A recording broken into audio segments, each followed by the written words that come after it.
Good evening and welcome to our Board of Education meeting on February 1st, 2022. Flag salute, please.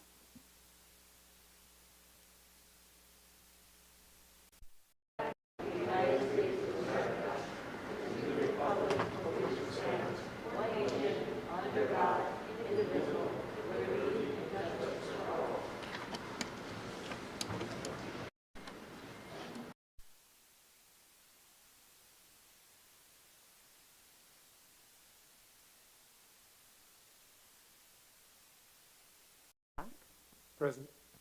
Ms. Brooks? Here.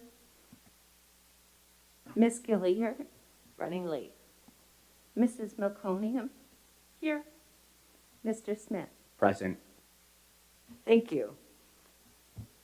I'd like to make a motion to recess to executive session to discuss collective bargaining negotiations, potential litigation, and legal advice from our attorneys. Do I have a second? Ms. Brooks, do I have a vote, please? 6-0. Okay, we are in recess for executive session. Thank you.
May I make a motion to reconvene to public session? Do I have a second? Ms. Brooks, have a second. May I have a vote? 7-0, we're reconvening into public session. Ms. Fennick, can you please take the roll call?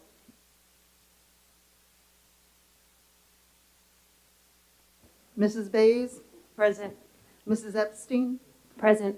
Dr. Block, Present. Ms. Brooks, Here. Ms. Gilliard, Here. Mrs. Melconian, Here. Mr. Smith. I'm here. Thank you. Thank you, Ms. Fennick.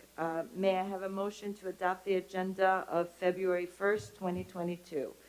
Ms. Epstein and Ms. Brooks, are you seconding it? Okay, may I have a vote, please? 7-0, we have adopted our agenda. Thank you. Good evening, everyone. Before I begin, I just want to remind everyone we are all wearing masks, and I see that everyone in the audience is, and I appreciate that. We do have a lot to discuss tonight. And in last week's meeting, I did say that going forward, I would be yielding my time. However, I do want to make a statement today because I think it is a little important. In my inbox today, there was an email from the Commissioner of Education, Betty Rosa, and its timing really couldn't have been any more appropriate. In her email, she wrote how we continue to face tremendous challenges and disruptions, and that many of these issues stir strong feelings, and that even though we may not agree with each other, that we need to have an understanding toward one another. She goes on to further say that we cannot lose sight of the fact that our children are watching and they're learning from our behavior. For the sake of the generations to come, we must all look inward, reflect on our own actions, and ask ourselves whether we are setting the example we want our children to follow. We must show our children that we will respect and seek to understand each other as a way of supporting our communities and shared values. We must remain civil, remain kind, and importantly, respect each other. I also want to point out that today is Lunar New Year, and it is the year of the tiger, and the year of the tiger represents bravery, strength, and I believe that that also applies for us here as well. So in light of the commissioner's statement, in light of the fact that it's Lunar New Year, I want to point out that some of the behavior that took place last week, I want to please ask you, the audience, to respectfully refrain from clapping, from booing, or any verbal exchanges that will distract from allowing the board to get its work done, because it does not exhibit our shared values of remaining civil, kind, and respectful, which I know we all are to each other. I also want to point out that we've changed our seating. And again, I just want to keep changing it up all the time. So we've changed our seating. One of the reasons that we did that is so that I could actually have, as a facilitator, a better vantage point of the audience. So we are trying this again this evening. So with that, I'm going to turn this over to you, Dr. Hines. Thank you, President Bays. Good evening, everyone. I have two items I'd like to highlight this evening. First, I'd like to ask Dr. Mioli to please provide an update related to our superintendent's conference day today. I know we had a lot of incredible professional development opportunities and instances of staff collaboration today. So, Dr. Mioli. Thank you, Dr. Hines. Yeah, today was a full day of professional development from pre-K through 12. We had two broad brushstroke initiatives that we got to spend time on. One was curriculum mapping. You've been hearing a lot about that this year. And at the elementary level, teachers from all 5 of the elementary schools were able to get together by grade level and have professional dialogue, which doesn't happen nearly enough. My co-chair, Julie Katz, was just talking to me about what a great experience it was for the teachers, and they got a lot of work done on the mapping as well. And one of the other initiatives you've been hearing a lot about also this year is our work on social and emotional learning. We had half-day or quarter-day workshops in all 7 schools on either Ruler or other social and emotional learning platforms. And in addition to that, there were a number of choices that the staff had to take, including a number of technology initiatives that Mr. Maloney and his staff provided for us.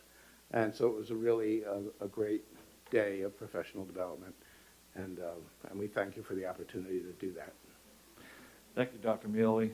Before I forget, I know Dr. Shields, you have an enrollment report you'd like to share with us? So the last enrollment report was completed on January 26th. At that time, we had 5,238 students. That's unchanged from this point last year. Thank you, Dr. Shields.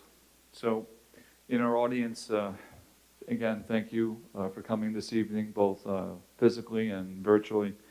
As you are aware, the New York State mask mandate has received a lot of attention in the past couple of weeks, and while we do not know if the current in-school mask mandate expires on February 21st or is extended by the New York State Department of Health, our school district is in the process of preparing for its imminent expiration. Now, our protocol committee met this afternoon, and in the process of meeting over the next several days, we will work out those details. Some of the protocols we expect to continue is that face masks will still be required on school buses, and that's in accordance with federal mandates and when returning from a shortened quarantine. As of today's isolation and quarantine guidelines, a student's vaccination status will affect their need to quarantine if they are exposed to COVID-19. So I want our families to prepare for this. My administration is meeting with our staff members tomorrow to prepare them for what this would mean to them. And I'd also like to send a letter to our community so they can prepare accordingly. We continue to be proud, as Ms. Bays said. Doctor. All right, my bad. Doctor. We are very proud of our wonderful community, and we are grateful for the respect and civility that our school community continues to show, both our staff and certainly those who are here this evening, because these times are incredibly challenging, and we will continue to work together. Thank you. Do we want a further update from the district protocol committee? No. Okay. Oh, Mr. Smith has something. Yeah. So just in the interest of putting this to bed, I think that my understanding, at least my sense is that the majority of the board members are kind of on board with what you just proposed, Dr. Hines, and moving this in the direction of following whatever the mandate that's passed down to us. So what I would like to propose is that so that we don't have to discuss this anymore, that we take a sense of the board to essentially give you the go-ahead that this is the direction that you're going to go in, and that barring some unforeseen catastrophe that we can't keep schools open, that this board is not or the school district wouldn't be intending to create our own mask mandate. So I will go first and say that that's my feeling. I'd like to go in that direction. I think we should.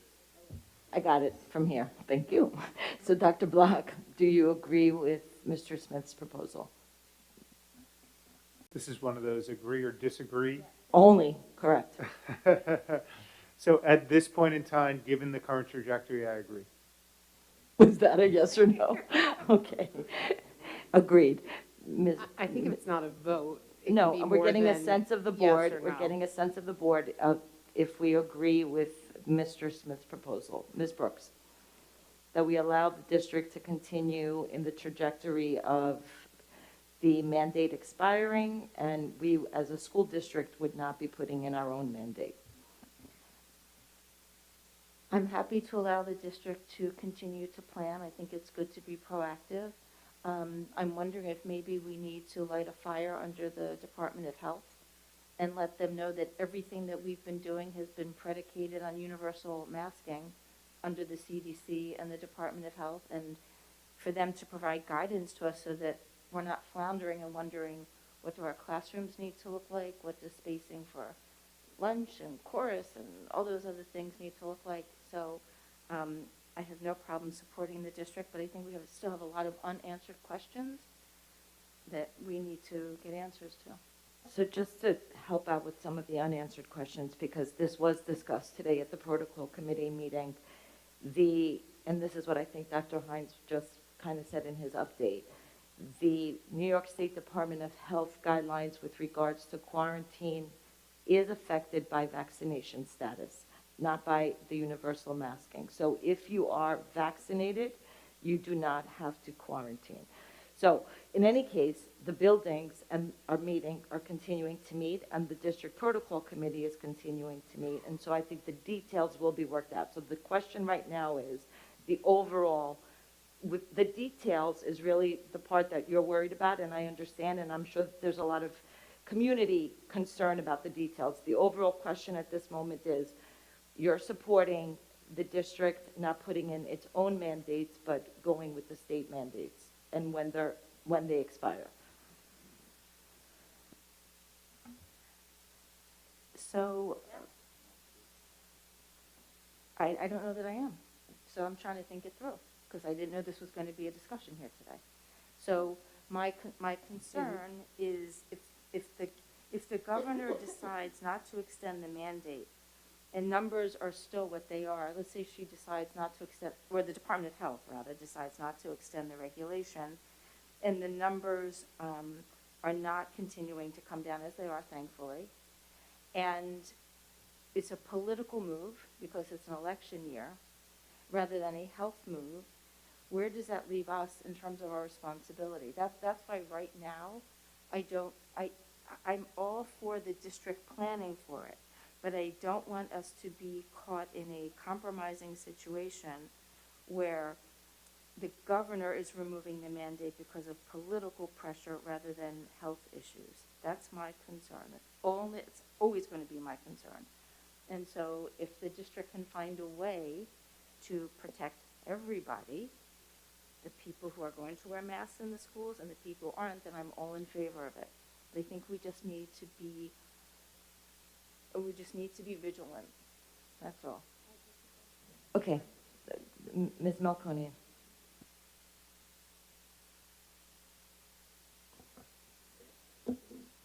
Wait, I'm sorry, I skipped over Ms. Epstein. I'm sorry. Go ahead. I'm sorry. I agree with what Mr. Smith proposed. Okay, thank you, Ms. Melconian. I am comfortable with what Mr. Smith is proposing as long as our district is adhering to the DOH guidance that's associated with that. Thank you. Ms. Gilliar. I understand the impetus for Mr. Smith's proposal to try and get this conversation off the table because it's a massive distraction. My hope is, my intention is to always follow what the public health experts are telling us. And if we are being told by public health experts that we can remove the masks and that these are the guidelines around removing the masks, then I will support doing that. But I'm not willing to put a vote now to, I will blindly say that we are not going to do X, Y, Z, because I've been sitting on this board since before March of 2020, and I know there are many moments when our public health experts have failed us, and there are many moments where things have looked a certain direction and then gone sideways. So I guess I'm not on board for the blanket description, but I certainly think that planning for it is a great idea, and I'm hoping very much that we are heading towards a moment very soon where our children don't have to be masked. I don't think anybody wants them to be masked if they don't have to be, but I want it to be a moment where we believe that everybody in the building, students and staff, can safely remove the masks. So I guess I can't give you a yes or no. That's where I am on it. I don't think I have enough information yet, and unfortunately, the way COVID goes, I don't think I will have enough information until later. But you perhaps do have your sense of the board that nobody here wants to keep children in masks forever if it is unnecessary. It's just where we think our duty lies in terms of what we need to hear to be able to say that. Thank you. So I think I've gotten the sense of the board that the board, myself, sorry. I support what Mr. Smith proposed. And so I think the general sense of the board is that we should proceed to plan according to the imminent expiration of the mask mandate, and provided there is no catastrophe, we will be able to offer our students the option of wearing a mask or not. So let's move on to community comments. Reminder, everyone, 30 minutes for the first session, and then we will have unlimited amount of speakers for the second part of the community comments. Sherry Suzanne.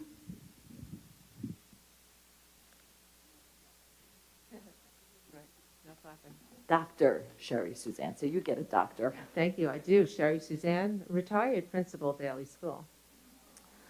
All right, don't start. As this will be my last official Board of Education meeting as an employee of the district, I wanted to take a moment to thank the Board of Education and the entire community. As you can imagine, the last few months have been filled with many emotions, but mostly of gratitude. The outpouring of love and good wishes from the Daly families, staff, our amazing students, and community has left me speechless.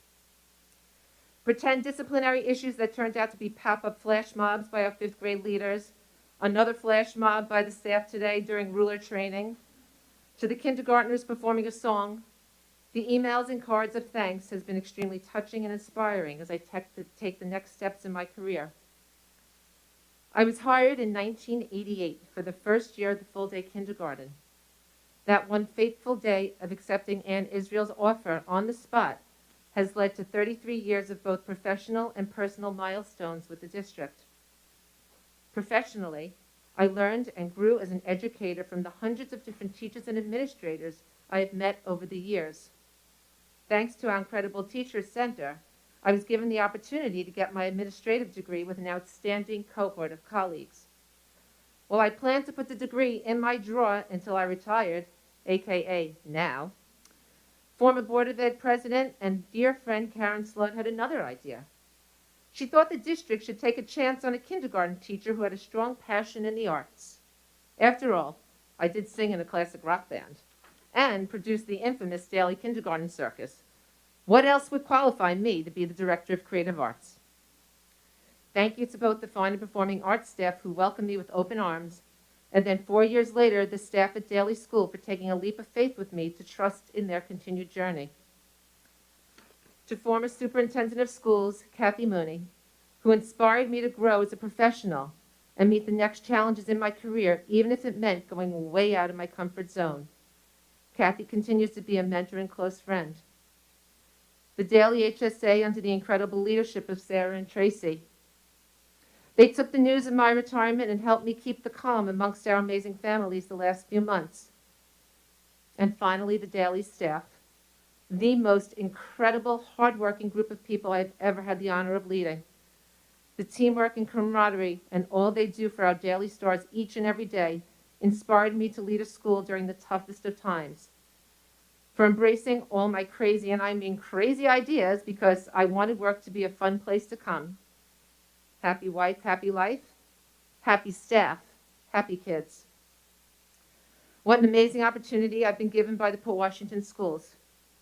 Personally, the teachers and administrators, many are here, are the same ones who educated, supported, and nurtured my own 3 children. The youngest one who will be graduating from college this spring. I'm thankful to Regina and the entire PWTA for being a significant part of their stories as well. To my APSA colleagues, some of whom are sitting right up there now, I'm grateful for your support, our laughter, and always having my back.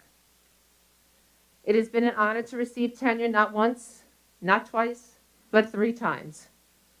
Thank you, Dr. Hines and the Board of Ed for taking the sudden news of my retirement and working together to ensure that Daly School, the place I've called home for 33 years, doesn't skip a beat.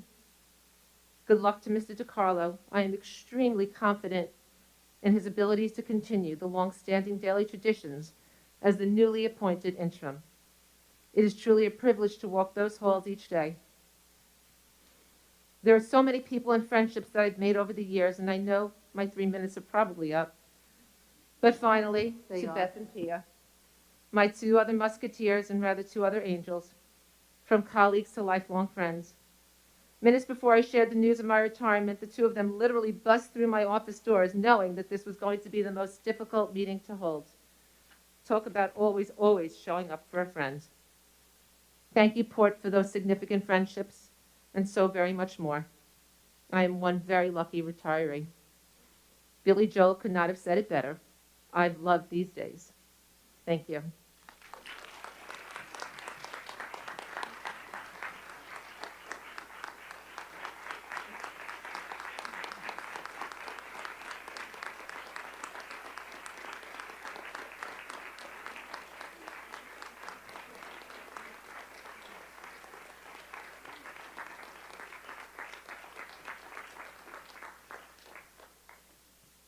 That was the only clapping exception, just letting you all know.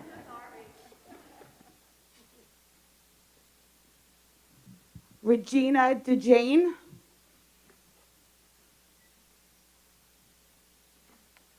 That's okay. Good evening. My name is Regina DeJana, and my son is an 8th grade student at Weber. I believed for a long time that the Port Washington Public School District was one of the best here on Long Island. Sadly, I no longer believe that. One of the reasons is due to the ineffective policies regarding masks that the Board of Education continues to levy upon our children. I have become disillusioned with the state of this district. Regarding masks, there seem to be more and more breakthrough cases that have been popping up as I receive email after email about a student testing positive for COVID nearly every day. How and why is this so if masks are so effective to the point a mandate is still being considered? I'm sure you are aware there are many European countries, including the UK, Ireland, France, the Netherlands, Italy, Switzerland, and all of Scandinavia that do not have mask mandates for students in schools. Further, I believe that it should be my choice, the parent, to be responsible for my child. It is this way with many things in a child's life. Serious and unserious, practical and impractical, it has always been this way. Why should this issue be different? I believe the real spirit of the mask is about control. Kids are being forced, social, young, and impressionable children, to basically wear muzzles, and many for up to 8 hours during the school day, only being given a break for 45 minutes outside. The board and superintendent are not wearing masks for 8 hours a day. Why should my child? Some bring up the argument about safety. Well, if we cannot have freedom, why have safety? According to the great Thomas Jefferson, the 3rd President of the United States, writer of the Constitution, any society that would give up a little liberty to gain a little security will deserve neither and lose both. He who sacrifices freedom for security deserves neither. This idea can be applied to masks. It is always for the greater good. Well, what next? Where does this logic take us? The moment something inconvenient and troublesome happens, will we lock down and run and hide, or stand and win? This is my plea for my child, the plea of a native to this town whose parents went to Port Washington High School. I, too, have spent 30 many seconds. hours asking my fellow residents and family to vote yes to the school budget. With the state of the district and the blatant ineffectiveness of the Board of Education, I can no longer, with a clean conscience, do that ever again. In short, it's imperative to make masks optional, and I hope that my plea does not fall on deaf ears. Thank you.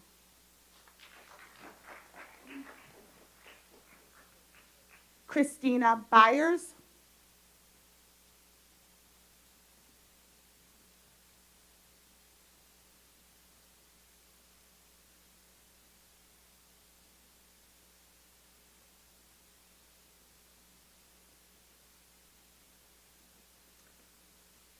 Good evening. Thank you for letting me speak for a moment about masks. Yes, I do have COVID fatigue. I have mask fatigue, and I, as a parent, really want to move beyond this, as I know everybody does. And a lot of what I was going to say was just said by the last speaker and we've already addressed a lot of it tonight. So I would just like to reiterate, if and when it's the case that the district is allowed to make a decision, I want to remind you, as a member of the board, we've asked you to vote on our behalf relative to the education of our children. We never empowered you to take control of the health or healthcare decisions of our children.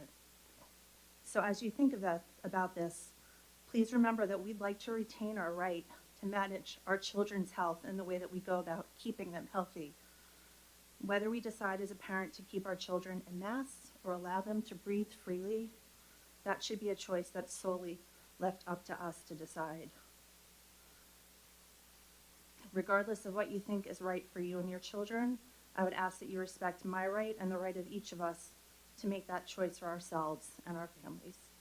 In the same way, I would never presume to come into your home and start telling your children how to behave, what to eat, and what the rules are. I ask that you allow me to make the rules for my children as well. So before I finish, I'd like to point out, as I've started to pay attention to the meetings and the activities of this board, I've noticed that some members choose to abstain at times from voting when matters that are difficult or controversial come up.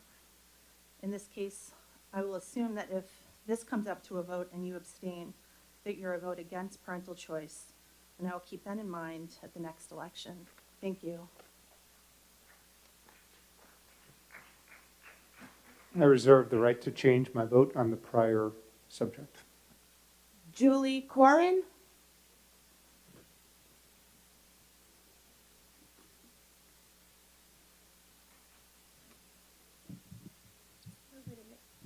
Is it fine? It's okay.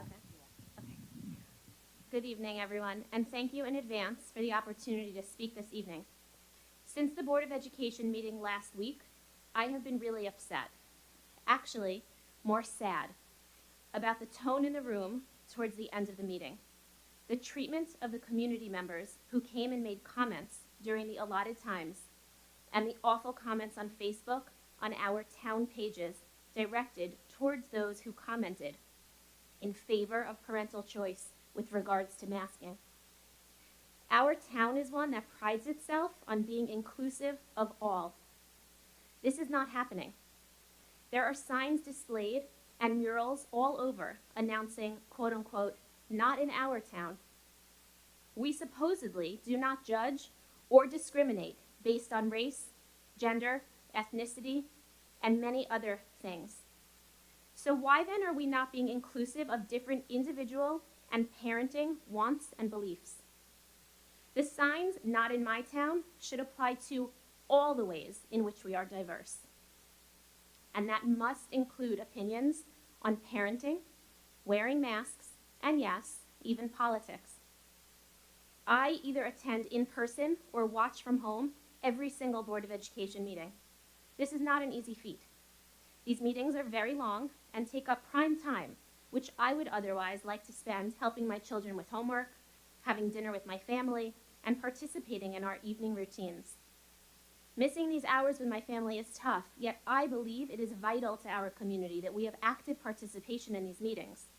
I've come to have a deep respect for my fellow meeting attendees. Some I know, many I don't.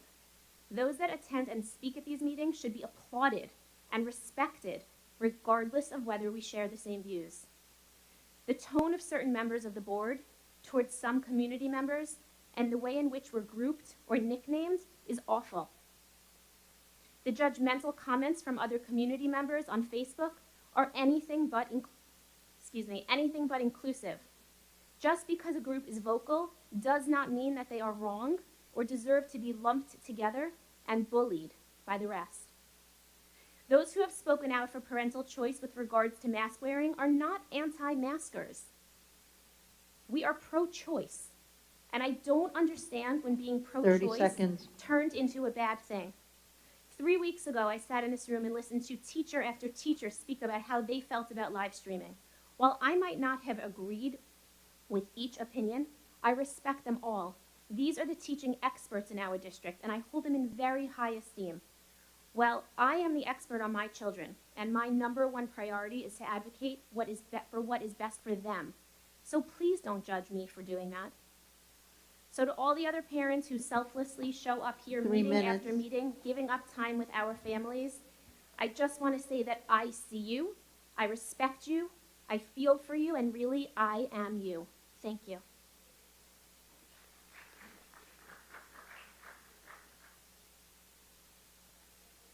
Brett Goldberg.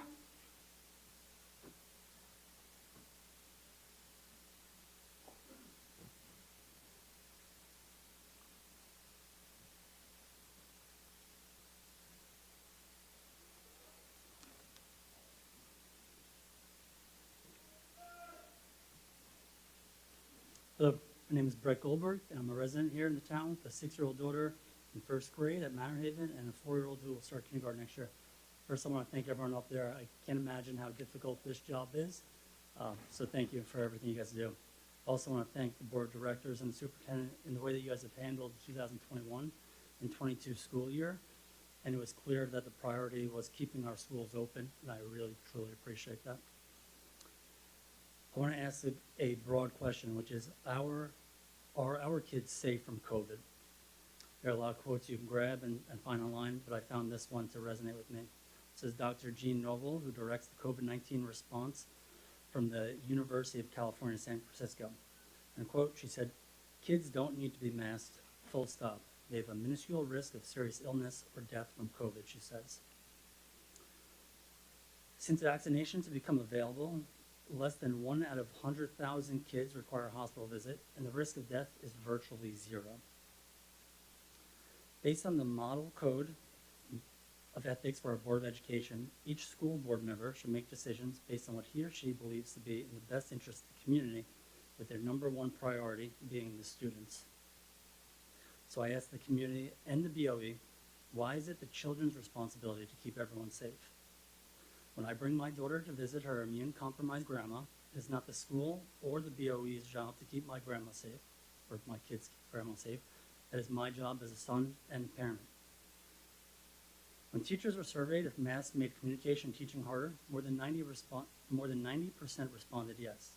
And despite what some say, there is vast research that demonstrates the harm of masks. For example, research showed that kids can't observe emotions such as happiness, sadness, and angry, and actually assess those as a neutral feeling. I have done personally end-of-year reviews with employees in person trying to wear a mask and having to ask them what emotion they were feeling because I could not tell during those end-of-year reviews in person. Across the nation, depression and anxiety increased by 100% for kids since COVID has started. For a year, we've been telling our kids that things are going to be normal. Even myself, I told my daughter, I promised her that when she got vaccinated, which she strongly did not want to do, that I would no longer force her to wear a mask. 30 seconds. But the goalposts continue to change. We told them once you're vaccinated, you can go back to normal. Now it's maybe once you're boosted, you can go back to normal. It's time to stop saying tomorrow, and it's time to do it today. What I think is interesting is the focus on masks. This is actually a distraction from the bigger picture of mental health, healing, and moving on for our kids. Our kids have been taught to fear COVID for 2 years. It's time to teach them that they are safe. They do not need to be fearful, regardless if they're vaccinated or not, as survival rates, even for unvaccinated kids, is 99.99%. Let me repeat that. 3 Kids are minutes. safe, regardless of vaccination status. Survival rate is 99.99%. It's time to stop the fear and work on the healing process. Thank you.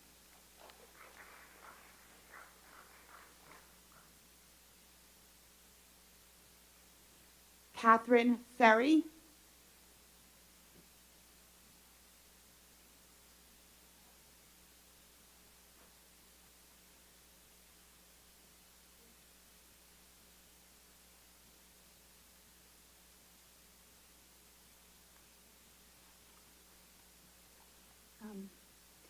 Good evening.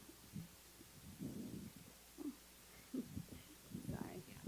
Okay, thank you.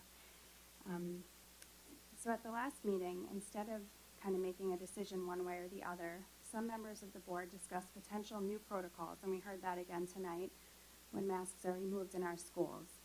It reminded me of the previous meeting about the updated quarantine guidance being accepted and the discussion around if masks would now be required outdoors and how the children would eat in the schools, despite the fact that neither of these points were mentioned by New York State Department of Health or CDC when the guidance was given, which thankfully neither came to fruition in our schools. Back to the last meeting, during the off-ramp to masking discussion, the possibility of 6-foot spacing was mentioned, which has not been a requirement for anyone since the 2020-2021 school year. I wondered where this reference to the outdated requirement came from. I've been speaking to friends who have children in North Belmore, Roslyn, and Massapequa who had the opportunity to send their children to school without masks for one day last week. Their children, mostly my children's ages, sat at their tables the same way they have every other day, walked through the halls, and participated in their specials.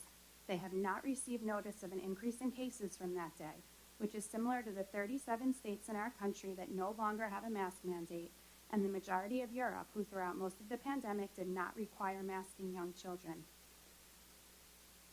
And I appreciate that the board says that we'll be receiving guidance soon, but my request is that the board please explain why our district doesn't feel they're able to, send the notification without so many strings attached when so many others internationally, nationally within our state, including our neighbors in Nassau, have already made that call.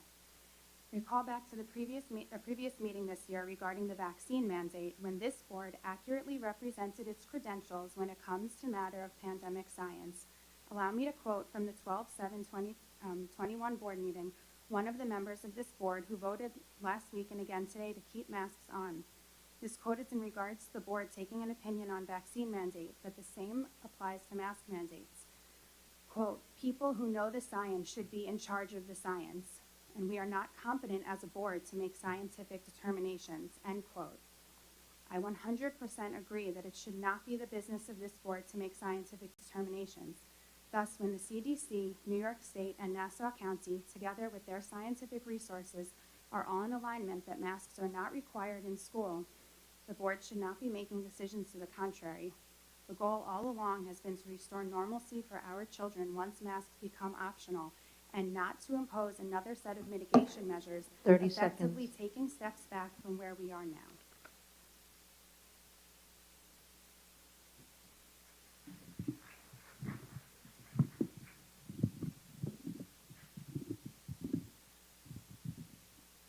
Shayna Blumenfeld.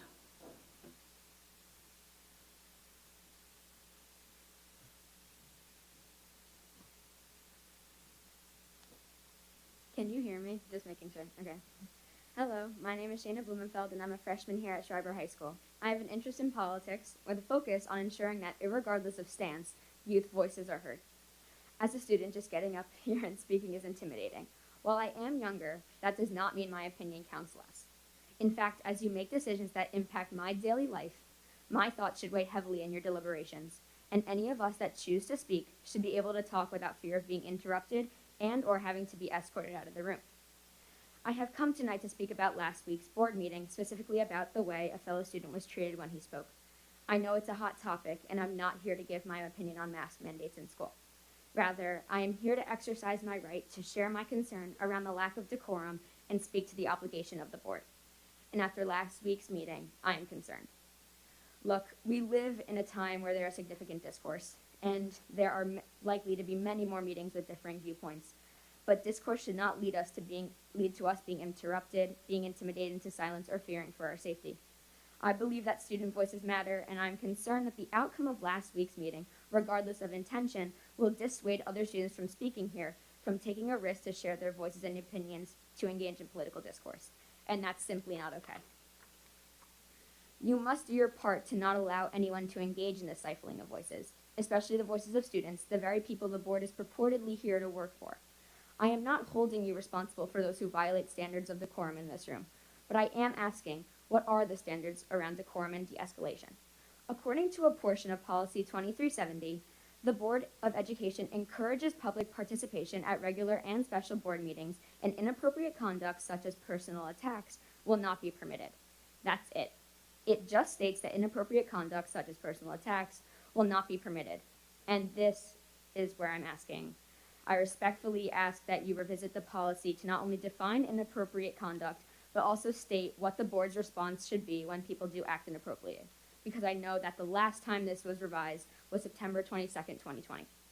From my perspective, last week it seemed as though a few board members and an awesome district teacher, Ms. McLean, attempted to address and or de-escalate the situation.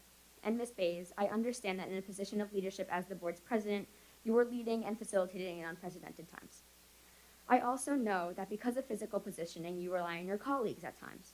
But in the end, the decision was made to continue with the meeting instead of pausing and officially addressing the community and or the student. I'd like to say this was a blip, a one-time event, but the truth is we're watching this happen across the island. I know Port Washington can be better. My question is, how can we be proactive and make sure this doesn't happen again? Furthermore, how can we address this, and how are you going to communicate this out to the community at large? What protocols will you enact? How do I know the next time I speak, I will be safe? And if you think the actions of last week led to the disenfranchisement of even one kid, speak up. Reach out to the student, apologize, and state your commitment to ensure it will not happen again. I thank you for your time and consideration.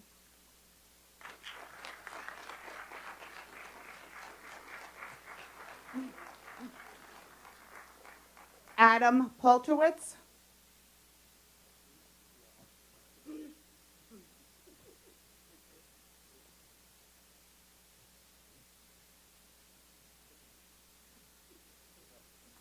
Hi there. I just wanted to thank you for listening and just starting this meeting off, addressing some of our concerns that we felt very strongly of. And it really gives me great pride to come here and hear an open discussion. And I've written to the board several times and gotten very quick responses. And I just want to say thank you. I know it's a thankless job many times, and I want to thank you for listening. Thank you so much.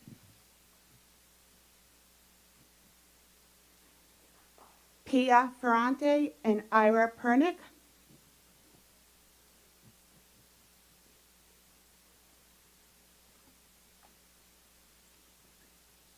Hi, everybody. I'm Pia Ferrante, the APSA co-president. And I'm Ira Pernick, the other co-president. On behalf of APSA, we want to both thank and congratulate Dr. Sherry Suzanne on her retirement. She has been very involved in mentoring not only her staff, but many of us as APSA members. So her leaving is not only a huge loss for Port Washington, but for me personally as well. We wish her all the best in her next role, and we are sure she will spread her energy and vision to many more. I think for a lot of us, this is both professional and personal. We know Sherry very well, and I just want to congratulate her and thank her. Sherry was my first friend when I got here in July of 2011. She took me under her wing. I missed the Chris Shields Port Washington tour, but I got the Sherry Suzanne Port Washington tour, which was wonderful. And I just want to thank Sherry for just her friendship, her loyalty, her commitment to kids, but also to all of us, her willingness to share the incredibly high highs and also to process through the very low lows. She shared her laughter, her candy, and her just willingness to listen no matter what happened. And I also share the great good fortune of being able to hand two of her children their high school diplomas as they went off to college. How lucky can I possibly be? So to Sherry, congratulations. Thank you so much for being you and setting a great example for the rest of us as we process through being an administrator in this district. Thank you.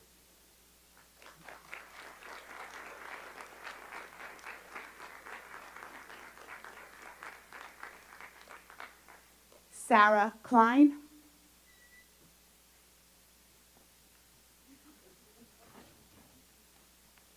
Good evening. My name is Sarah Good Klein, and I am the president of the HSA at Daly. I am here tonight to say a few words about Dr. Suzanne on the eve of her retirement. Ironically, I was at Daly School when Dr. Suzanne first arrived in 1988. Though I was not in her first kindergarten class. No, for real. I was in second grade at the time. I remember the piano in her classroom and the first ever Daly Kindergarten Circus, which she orchestrated. And here is a little known fact. When she got married, the first year she was teaching at Daly, she invited her entire class of kindergarteners to the wedding. That's who Dr. Suzanne was. From the outset, Daly was her family, and her love of the arts permeated its halls.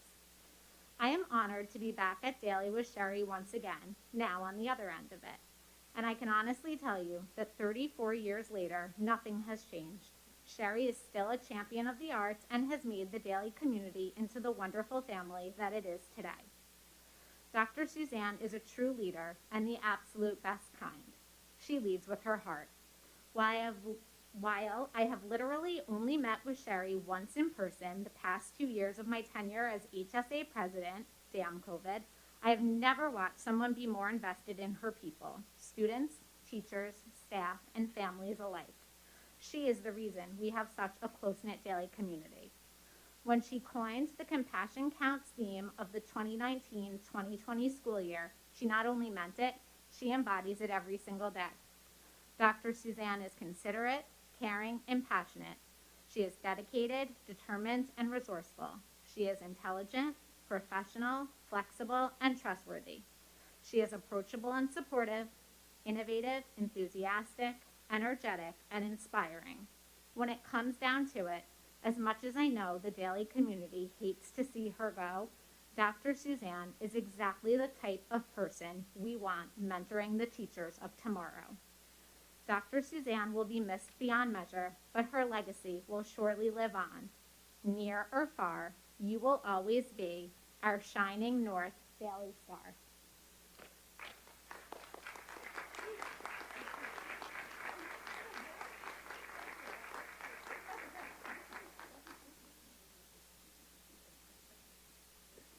Okay, thank you very much. Those were all beautiful statements. Dr. Suzanne, we are going to celebrate you formally in June, so you'll be back. You think this is your last meeting, but you'll be back. Okay, we're moving on to our discussion items. The first item for discussion this evening is a live stream update. I turn it over to you, Dr. Hines. Okay, thank you, President Bays. I'm going to ask our team to assemble by the podium, please.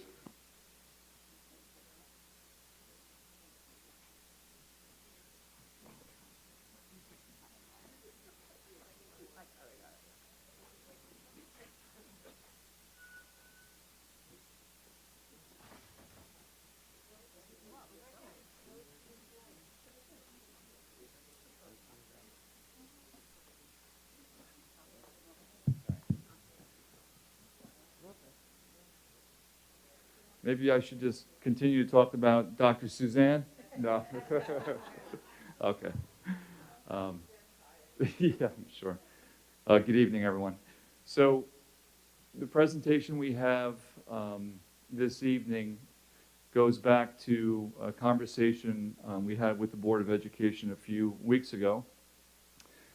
In that conversation, I shared with the board that I would meet with administrators and teachers to come up with a plan to potentially discontinue live stream. And I have to say, the team that's here this evening, I can't be more thankful for. We collaborated over a number of days. Lots of really great ideas came forth, and I'm very excited for the board to hear my recommendation based on the work of this great team. And if there is a lesson learned in all of this, it's the fact that we need to work together more to problem solve as we move forward. So I have a list of the committee members who were here. Some of them couldn't make it here this evening, but that does not negate the work that they shared over the past several days. So first and foremost, I want to just address the fact that everything we are about to share with you can be and would be funded from this year's budget. So I just want to get that out of the way. We have two budget codes where this would be paid from. One has to do with the code that we have for substitutes and permanent substitutes. So as you know, what we do is we budget for a certain amount. In this year's budget, we have budgeted for about $750,000. And as of this date, we've expended about $475,000. So there's money in that code for us to use. And the second code that we have has to do with our home instruction code. We budgeted around $200,000 and we've spent about $14,000, which is a little atypical, but we are living in atypical times because of clearly the pandemic. And so we haven't had the need to use home instruction nearly as much as we have in the past. So at this point, I'm going to turn it over to Mr. Sutz, who was part of the elementary team as far as coming up with the elementary plan. So I'm going to turn it over to him. Thank you, Dr. Hines. So we wanted to share with you the key considerations for our elementary plan. And then Dr. Ferrante is also going to speak to you about a schedule, what it would look like. So basically, we really wanted to maintain that students would have direct contact twice during the day between teacher and students. And it'd be 2 scheduled times during the day. That schedule would be consistent. One of the issues we've had with live streaming is that, because every day in school is different, that students don't know what time they're live streaming each day. This would be a consistent time for a grade every single day. One of the things we've talked a lot about is the protection of privacy of both students in school and students at home. Also, the ability for a dedicated educator to focus solely on the students that are in school and solely for the students that are at home. Support the work that's posted in Google Classroom, so there's a bridge from the classroom teacher to the students for when they do return. Daily math, ELA, social emotional learning component while students are not in school appears. That would be, as you're going to see in a minute with Dr. Ferrante, part of the schedule that's built in on a daily basis. Access to library, art, PE, music, PEP through Google Classroom. So while the students are home, they still have direct access to those special areas that are so meaningful in their lives. And then direct support that's, again, scheduled, a set-aside period for E&L and special education students that be consistent so they know exactly what time they have that support on a daily basis, not changing times day to day. Dr. Ferrante is going to take you through the daily schedule. So hopefully you can all see this, but our goal is that we would want to hire 3 permanent substitute teachers that would solely be responsible for our students who are at home, quarantined and needing instruction. So there'd be 1 permanent sub who would be working with grade bands kindergarten and first, a second for 2nd and 3rd grade, and then a third for 4th and 5th grade. So we gave a sample schedule of what a kindergarten and 1st grade band would look like. But the other schedules, you could just flip out the grades. So other schedule would be 2nd, 3rd, or 4th, 5th. So the day would start at 8:30 in the morning, and our hope would be that all of the students who are receiving E&L and special education services would have direct instruction with the remote teacher for a half an hour to help support activities that their homeschool E&L teacher or their homeschool special educator had put in the Google Classroom activities. So essentially, students who are special ed or E&L will get 2.5 hours a day with direct remote teacher instruction, whereas the students who are general ed will get 2 hours direct a day. Starting at 9 for 1 hour from 9 to 10, 1 grade level in this sample, the kindergartners, will be live with their remote teacher where they'll get a lesson for math, ELA, and SEL. There would be that component, sometimes if needed SEL, sometimes it won't, it will be depending upon the day, but we thought it was important for students who are at home to be able to have that outlet as well. Since this is done by 1 teacher who's not their homeschool teacher, the lessons for math and ELA would be general lessons for that grade level. So it'd be more foundational skills that are being taught than specific lessons that are happening in the classroom. However, the students will still be getting and still have a connection with their homeschool teacher through the Google Classroom and through asynchronous activities. So while the kindergartners are getting their direct instruction from the remote teacher, the 1st graders will then be doing their asynchronous work in their Google Classrooms, doing activities that were posted by their homeschool teacher. Students take a break for a snack in the schedule for a half an hour from 10 to 10:30, and then they'll go back to some more instruction. At this point, from 10:30 to 11:30, the 1st graders will now have their live 1 hour instruction with their remote teacher, while the kindergartners are doing their asynchronous work that's posted by their homeschool teacher. Lunch will happen the same way, have a half an hour lunch, have a half an hour playtime, downtime from 11:30 to 12:30. Then the next afternoon, direct instruction for the kindergartners will then take place where they'll be able to have direct access again to their remote teacher. And this is a time where they can ask questions and be supported of activities that are posted in the Google Classroom for homeschool from the homeschool teacher. So if they had a question or there was an activity that they were unsure of and how to do in that morning, they'll have the opportunity in the afternoon to work with the remote teacher directly, specifically on that classroom activities that the homeschool teacher posted. And while this is happening, the first graders will be doing their asynchronous work. Then we built in a half an hour for special area teachers where they will post activities in their Google Classroom in Google Classrooms. So one of the challenges we had with live streaming with a lot of our special area teachers is the activities and materials that for home students and for in-school students, there was a discrepancy in equity there. So this will allow the special area teachers to post asynchronous activities that could support what's happening in the classroom, but with materials that they would have readily available in their home. And then the last hour from 2 to 3 would be just reversed out. Now our first graders will get that live support with their remote teachers to help them with any Google Classroom activities where they might have questions of what needed to happen and get done, while our kindergartners are now doing their Google Classroom, the Google Classroom activities that were posted by their homeschool teacher. So we really feel like this is a very strong schedule. You get the balance of both the asynchronous and the synchronous work. And we are hopeful that you are just as pleased as we are with this plan. We do have some frequently asked questions on the next page, but these questions we really addressed within our presentation. So I'm going to turn it over to Mr. Mace, who's going to start talking about the middle school plan and proposal.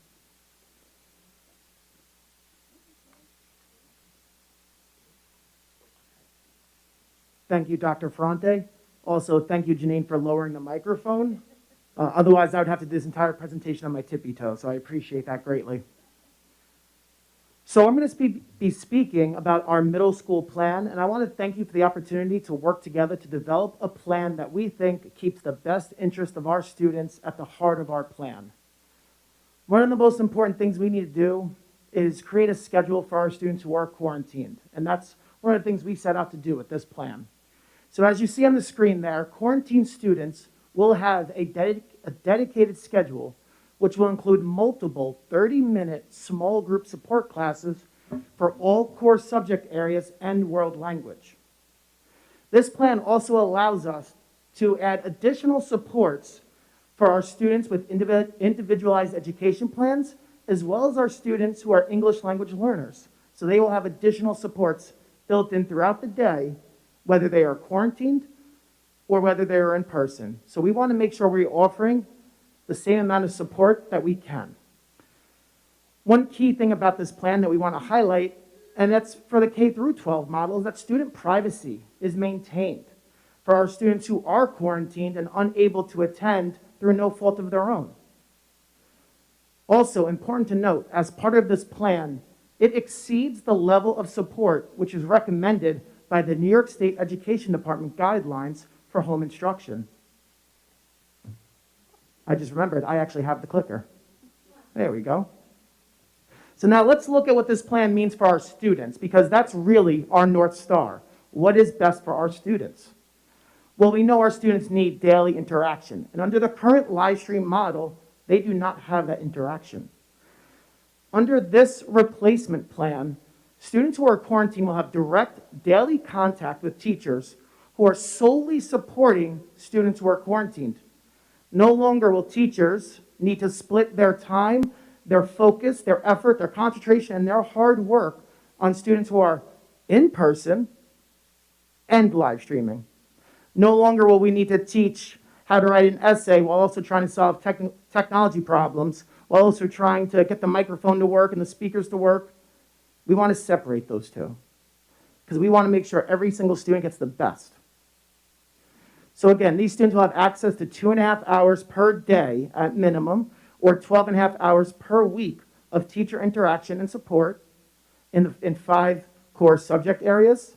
So that is social studies, English, science, math, and their world language, whether it's French, Italian, Spanish, or Latin. And most importantly, these students will continue to receive the majority of their work through Google Classroom. It is a platform we are already using. It is an extremely powerful platform, so we should continue to use the tools that are already in place. So here we have a mock schedule. Now please keep in mind, we have a number of variations of student schedules in Weber. So what I did was present to you a 6th grade student sample. This student, as you see on the schedule, takes Spanish as their world language, and they are a student who receives ENL support. Now we know routines are important to success in the middle school, so we want to keep that in place as much as possible. And you see that with the inclusion of home base. All students who are quarantined will have access to a daily home base, just like our students who are in person. And that will be a separate, solely remote student home base. After that, you will see the schedule is built very similar to our student schedule. Again, students will have asynchronous work that is posted on Google Classroom by their teachers, but this is the time, this is the individualized schedule students will receive. So if I need support in my Spanish work, I know there will be a certified Spanish teacher who teaches Spanish at that time available at that link. And I have a question about verb conjugation, I know where to go for that support and for that interaction. And if you see it, the plan follows the same way for science support, math support, English as a new language support, social studies, and English support again. So the next I want to give you was a 7th grade example. So in this case, this is a 7th grade student who takes French as their world language, and they have a special education support class. Again, routine and consistency is important. If a student is out for 3 days or 5 days, we still want to make sure they're keeping as much of a routine as possible. So the inclusion of home base is there. Again, you'll see the schedule is slightly different, and that's because these two schedule samples, and really every schedule we will build for these students, is based off of our current schedule. We are essentially going to be building a separate school inside of our school. So again, you see math support, science, English, social studies, French, and the resource room, all there to support our students. Some of the frequently asked questions. Hopefully they were addressed in the presentation, but I do want to touch upon the first two. Why is this better than live streaming? Well, we know it's a benefit to have a solely dedicated teacher that can interact with our students. And that's what this plan offers, which the current live stream model does not provide to our children. Another important thing we want to be very clear about is if a student is quarantined, well, what does that look like if I am a 7th grade child and unfortunately I am not able to attend school? Well, the system is currently already in place. We would ask for that same 24-hour notice, and then that child will receive, after that 24-hour notice, a personalized schedule with all the links they would need to attend all the support classes they could need. At this time, I would like... Yeah, absolutely. I just wanted to add one thing that it was a pleasure to work collaboratively. I'll reiterate what everyone has said. Work collaboratively with the administrators on this. And, you know, we didn't completely come up with these ideas on our own. Many other districts on Long Island are doing similar models, and they're having great success with them. So I just wanted you to be aware of that. I'm going to hand it over to Dr. Pernick to discuss the Shriver Plan.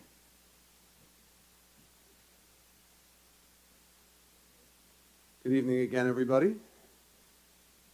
Got to figure out how to use the clicker first. Other way? This way. Right? Ah, there we go. I'm joined at the podium by Andrew Vanella. Andrew is one of our social studies teachers and a member of the committee. The key considerations for the Shriver Plan are for us to be able to build on what currently exists at Shriver High School. This was the philosophy that guided our decisions when we created a schedule for our hybrid model. It was the philosophy that guided how we were going to run Shriver High School while we were closed. It is to build on what we have. What we have built, one, are the tools, you've heard it before, related to Google Classroom, and encouraging students and teachers to use Google Classroom as a conduit to provide instruction and to keep students engaged. In addition to that, we want our students who are quarantined to do what we ask students who are here already to do, which is communicate directly with their teachers. Do that if you're in school in person, via email or via Google Classroom.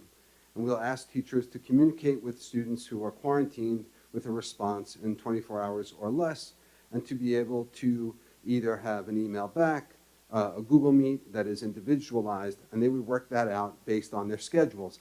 I want to point out that frequently happens already at Shriver High School, where students and teachers meet at mutually agreeable times that they work out together. And we want to foster that because we also want to recognize that students are going to return from their quarantine. In addition to that, hold on. Well, I'm going to hand it over to Andrew in 1 second, but I wanted to add is we also are working with a recognition that many students take highly specialized classes here at Shriver High School.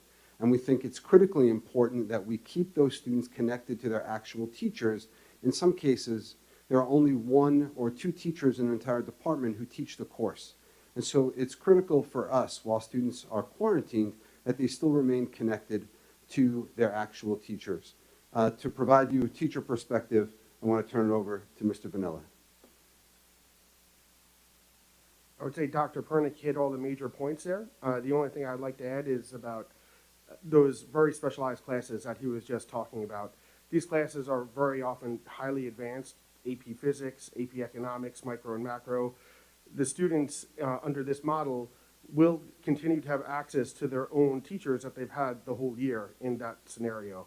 And that enables students that would go out in quarantine to continue to work through their material with their own teachers, like I said.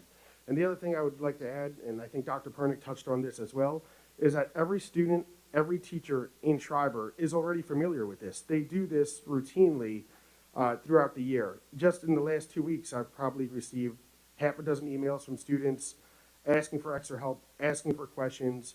And this model just continues what we're already doing and that we've been successful with. Now back to Dr. Hines.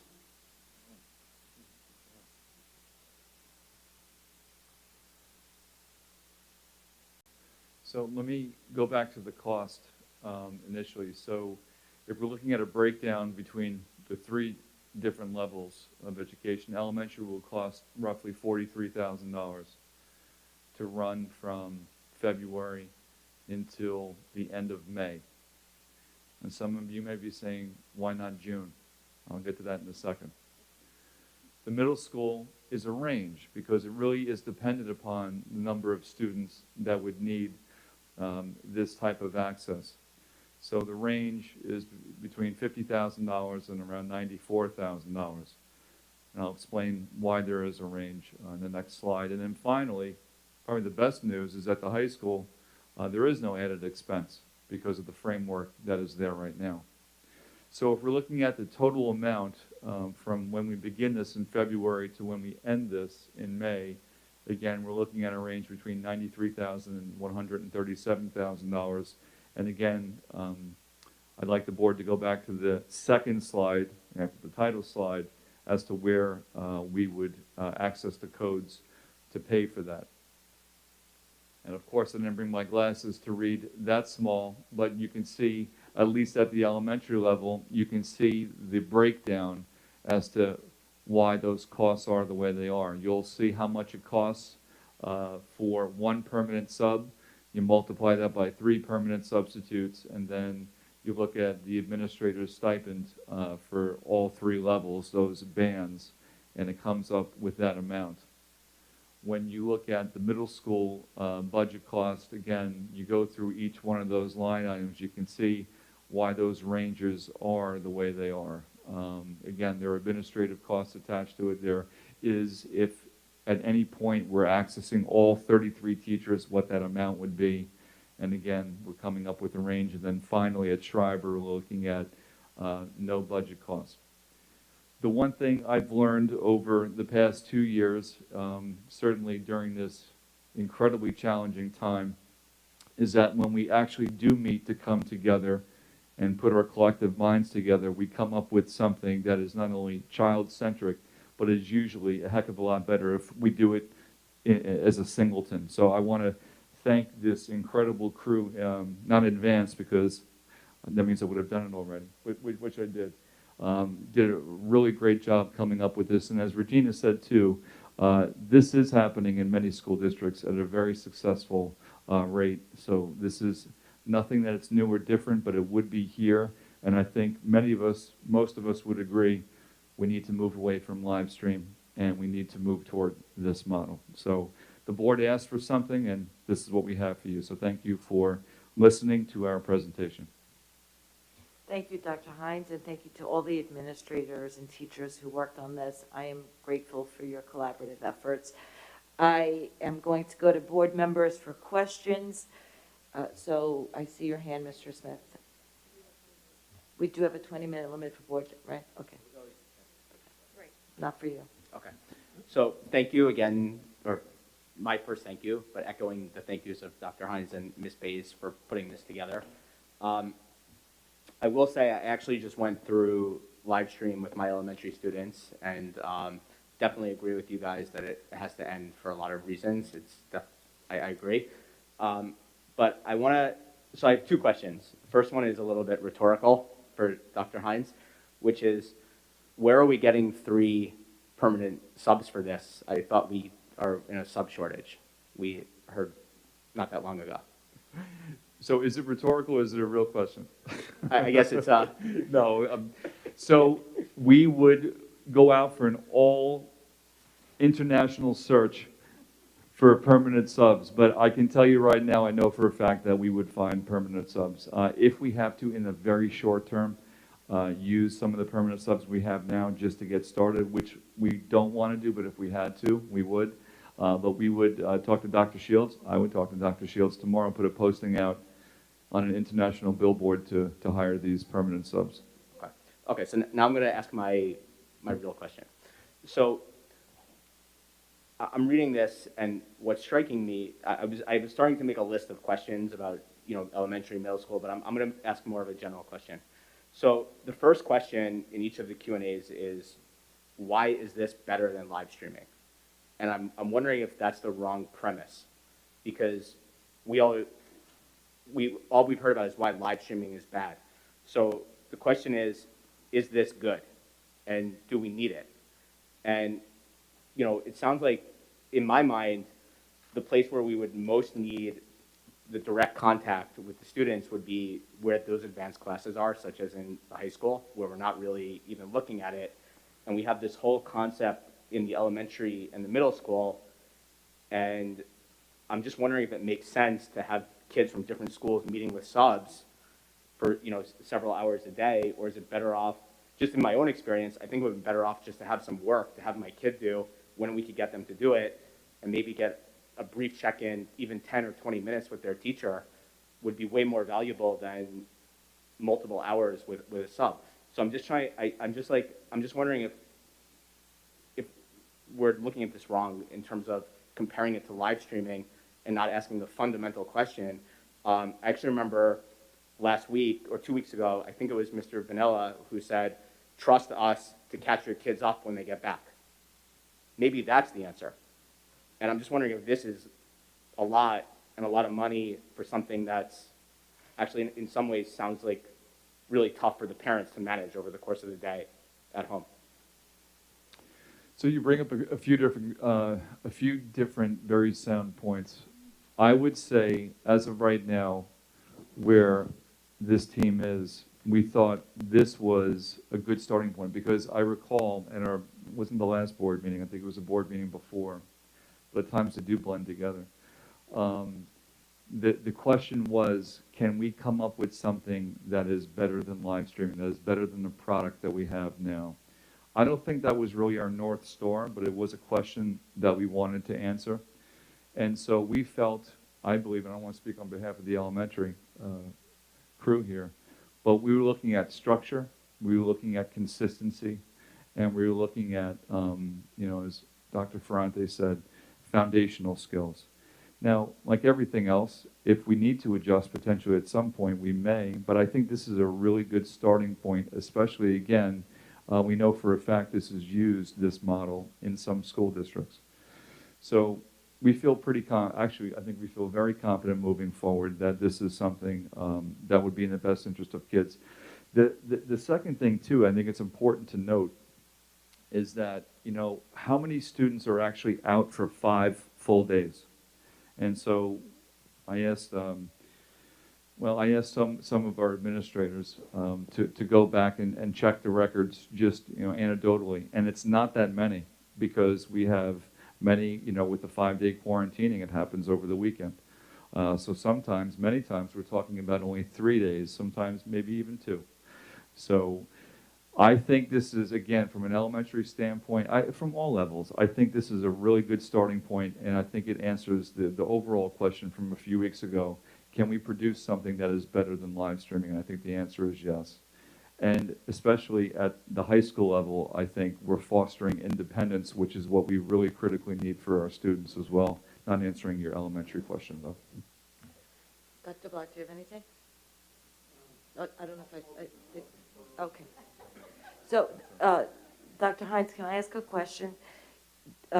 You said you were going to get to why May 31st, June 1st. Sure. And I don't remember you if you did. No, I didn't. Okay, that's my question. Why Okay. why May So, 31st?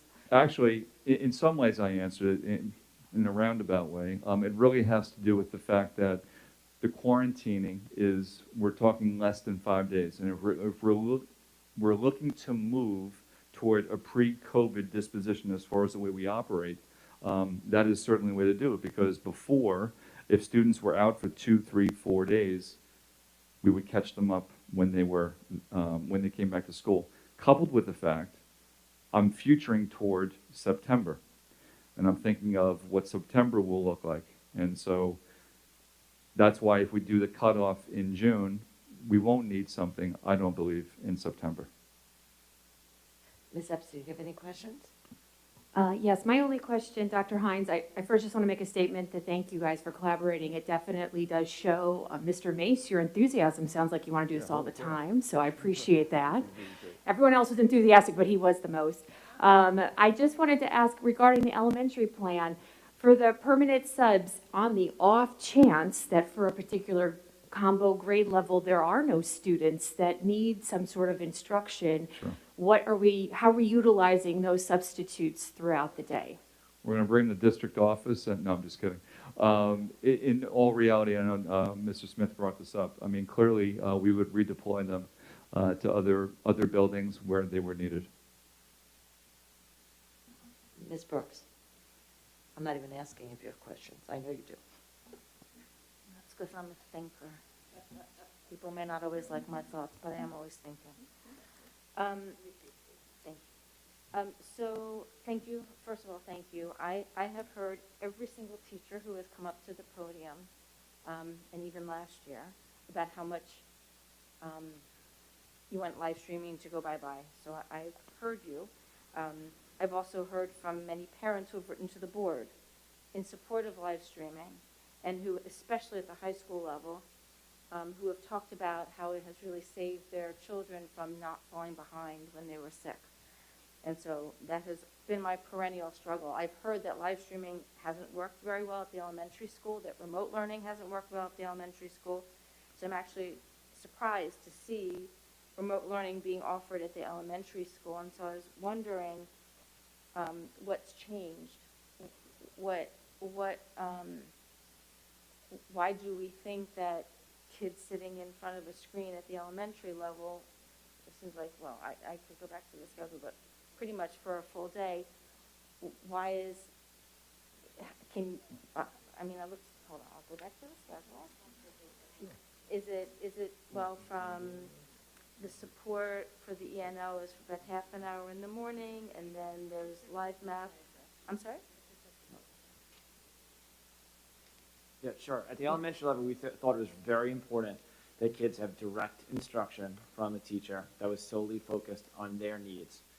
As we've talked about for a long time now, when the teacher in the classroom is bouncing the students in the room plus the students at home, no one's getting their full education or full attention.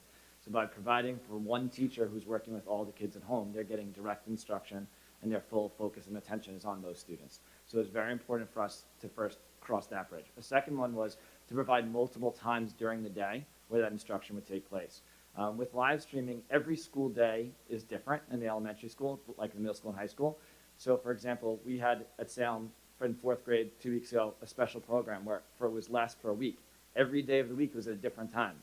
So my student who was live streaming every day the calendar was changed. So one of the core tenets we came up with this is, if you're a kindergartner, you know, and parent knows that 10:30 to 11:30, you're live on camera. 1:30 to 2:30, sorry, you're live on camera. So there's no ambiguity like we've had from day to day. So it's direct instruction with the teacher solely focused on you, not back and forth. And there's direct set up times that you know going into it, you're meeting with that teacher. And the kids are basically, the K through 1 kids are in a class together, so. No, the I kindergarten. thought it was banded, I'm sorry. No, it's one permanent sub that's banded for K and 1, but the kindergarten teachers are getting direct instruction together from the teacher for an hour, while the first graders are doing some asynchronous work and then flip-flop.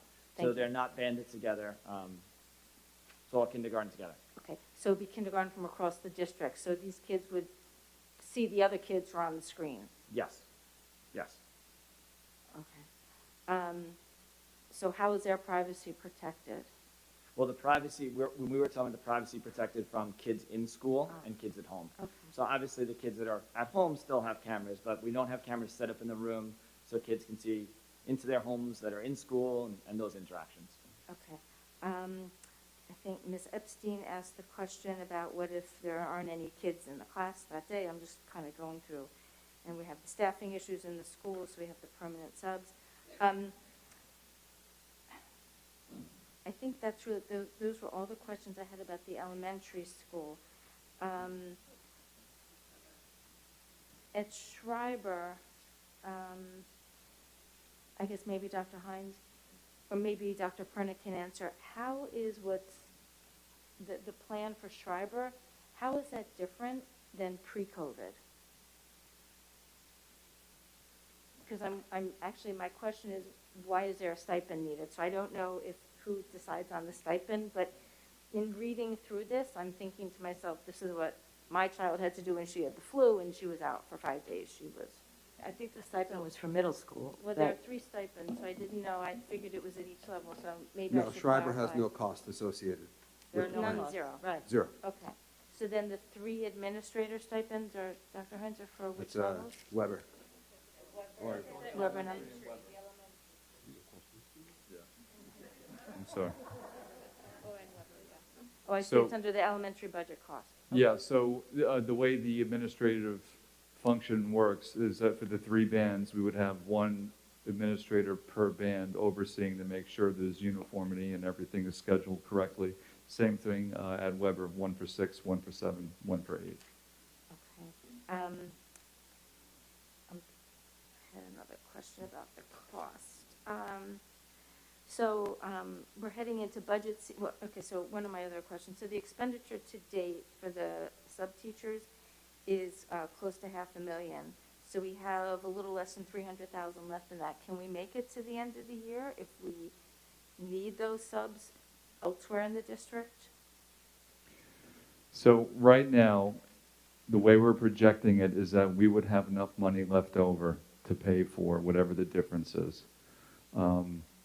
And I just want to be clear too, and I mean this in the nicest way.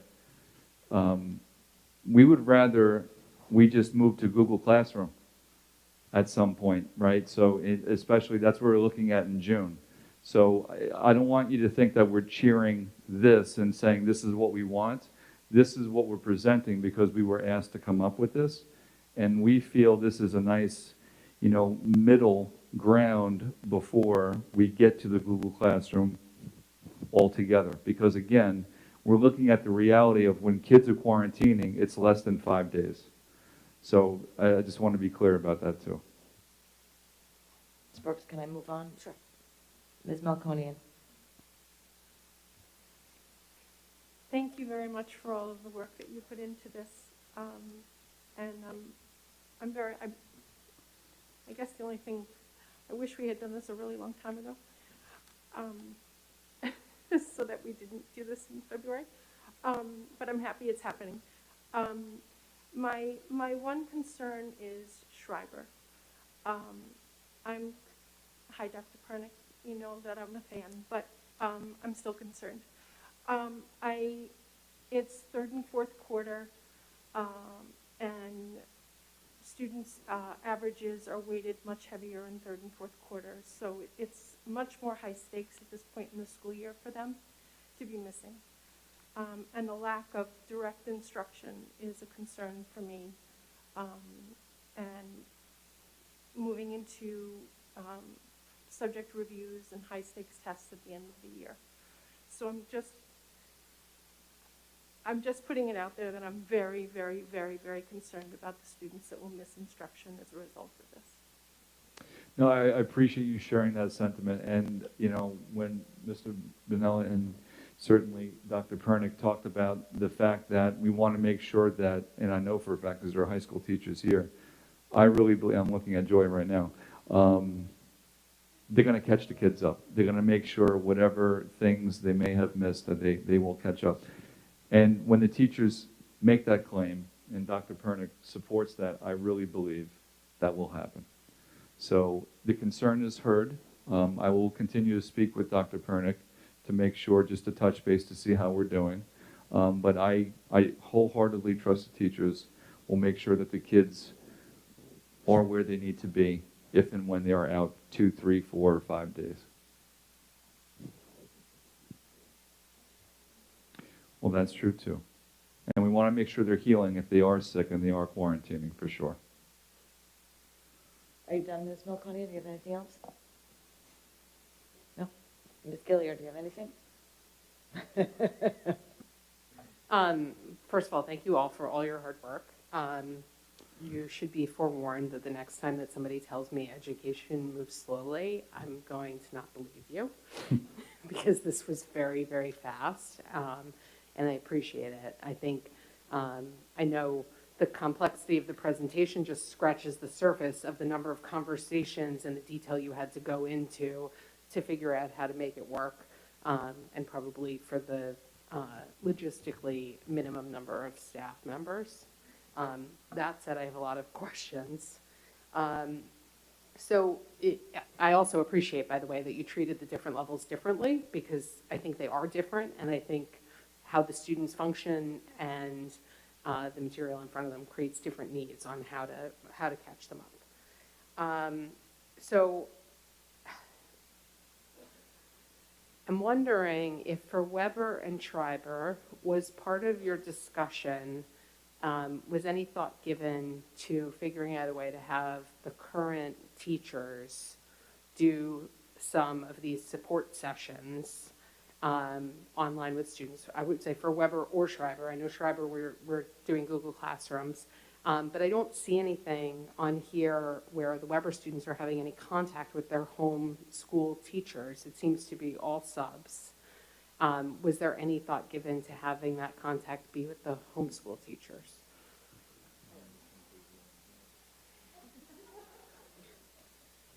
Ms. Gilliard, thank you so much for bringing that up. And you know what, I'll take ownership that I clearly did not explain that. I did not articulate that point very well. So let me be clear, at Weber, we are not using subs. We are using our Weber staff to make this plan work. And when I say that, I have, for example, 4, 8, 12, 16 science teachers, for example. So when we say there's going to be a teacher that is offering support in science, there's going to be a Weber teacher who is a certified science teacher there. And that same will be for social studies, English, E&L, resource room, so on and so forth. So our plan does not include the use of any substitutes. Thank you. So this cost is additional stipends for Weber teachers for time that's supposed to be prep time or something so that they can be using that time, I guess, in their own time at home. That is correct. In consultation with Regina and our amazing teachers, you know, they really felt that they would rather give up their lunch period to work with students than live stream because that was what's best for students. So will, in this model, will the student have support from the teacher that is their teacher, or it will be somebody who is on that team? So not necessarily. Again, what I shared was a mock schedule. So we still have to go through the process of putting teachers in those positions. So for example, if I'm a 7th grade student, I am going to have a 7th grade teacher there. Now there's 4 houses, so it's going to be 1 teacher from that house. The way our schedules are built and the way our teacher schedules are, there's no way to say you absolutely will have this teacher. Because as you know, we have team meetings, we have IEP meetings, we have a number of other things that dictate our teacher's day. So we do have, Weber, we do have that flexibility with our staff to build a schedule that will allow this plan to work. So, for example, though, like, a student who is taking earth science would have contact with an earth science teacher. A student who's taking regular 7th grade math would have a 7th grade teacher. A student taking the 7th, 8th accelerated will have contact with the accelerated teacher. So it'll be, it's not just somebody plugged in, it's somebody who knows the actual material that they're working on right then. It's going to be a certified teacher in that subject area. I'm just going to interrupt, Rachel. We're at our 20 minutes board. We're okay to go another Make 10 a minutes motion to on this continue. topic? Yep. Okay, 10 more minutes. Rachel, can I just say something? What you Yeah, were of talking course. about before, you're asking about the actual teacher that that the student has. That's the original plan that you had about 2 weeks ago, just so you know. Yes, but with with a different nuance to it. And I think, unfortunately, the original plan, if we had had it in place with Omicron, would have been like $500,000 or something like that. But I think that was one of the benefits of the original plan would be having contact with your own teacher. I mean, it's one of the benefits of live streaming too. It's just that we think that there are some other things wrong with it. So let me just add on to that. One of the big undertakings we've been working on this year is curriculum mapping. With curriculum mapping, that leads to our teachers being in similar places. And that means that any teacher can teach that content. Let me backtrack. Any certified teacher in that subject area. And that's part of our curriculum mapping undertaking. Thank you. I'm trying to go through my list here. Well, that isn't a question more. I don't know if this is a question for Dr. Hines or Mrs. McLean. You seem to have some information on this too. I'm wondering what other districts are doing, but further than that, what districts are saying this is just like a regular absence, we're back to normal? What districts are coming up with a plan like this? What districts are coming up with still on live streaming? I don't think it's dispositive. I think we should come up with what the solution is that's correct for Port Washington and the thing that we think is best for our students here. But I think it's an interesting piece of information to know because we do have everybody piloting all these different options for this. Sure. Yeah, I would say I can get you specific information. I can tell you my home district is all Google Classroom. Not to say that's what we're doing right now, but it is, which we're working toward. And we know there are some districts around here in Nassau County, and again, I can get you those districts that are using the same model that we're doing. Actually, I think the Weber model, I don't know if any other school district is using it to the same capability that we are. Do you know of any? I think it might be probably Half Hollow Hills. Half Hollow Hills? Possibly. There's so many variations of the model because you have to make it work for your your school system. Like Roslyn is doing very similar to this. Actually, the elementary model is pretty much the Roslyn model. So we know that. Mineola is doing the Google Classroom model. Yes. Can I ask a question? Are more districts going towards Google Classroom now? Is there a sense over these other, I know that there are districts that have different plans, like the ones that we're discussing tonight, but do you get a sense that there are districts kind of going towards the Google Classroom model? I haven't heard if they're moving in that direction now. I just know there are some that started like this. I don't know if they're moving that way mid-year. But again, not to sound redundant, I like the way that this is different at each level that many of you have acknowledged. This is coming from, I believe, our resident experts as far as what we believe is in the best interest of kids. And I think it's time that we move forward with this and let our kids explore what it's like not to live stream and learn with teachers. Okay, we have 2 more minutes and then oh, I'm sorry, Dr. Block. Yeah, so I think this is a great program. I'm very impressed with what you all came up with. I think it is a great alternative to live streaming that balances and provides the students with an opportunity. I just want to second, so I fully supportive of it. The only piece that I feel a little bit uncomfortable with is it feels like the elementary school and the middle school are fully developed and the high school is not. So I want to second Nan's concern that the high school should have some similar program associated with it. Thank you. So can we actually ask Dr. Pernick or Mr. Vanella to please kind of explain, because we have heard from several board members that are concerned about why does the high school not have anything different? I mean, I'm not going to add my commentary on it, but if you could just give us. Can I add in what was one of my additional questions, because I think it's part of this issue? So I was also going to ask, at Shriver, a little more of an explanation about why this is better than live streaming. I think that we're all on board that live streaming is not as good as sitting in a classroom with a teacher. But why is this better than being able to watch the teacher's lecture at the least, if you're trying to stay caught up on your class? I'm going to save that, the last part of your question for Andrew in a moment. But I want to, first, we share your concern.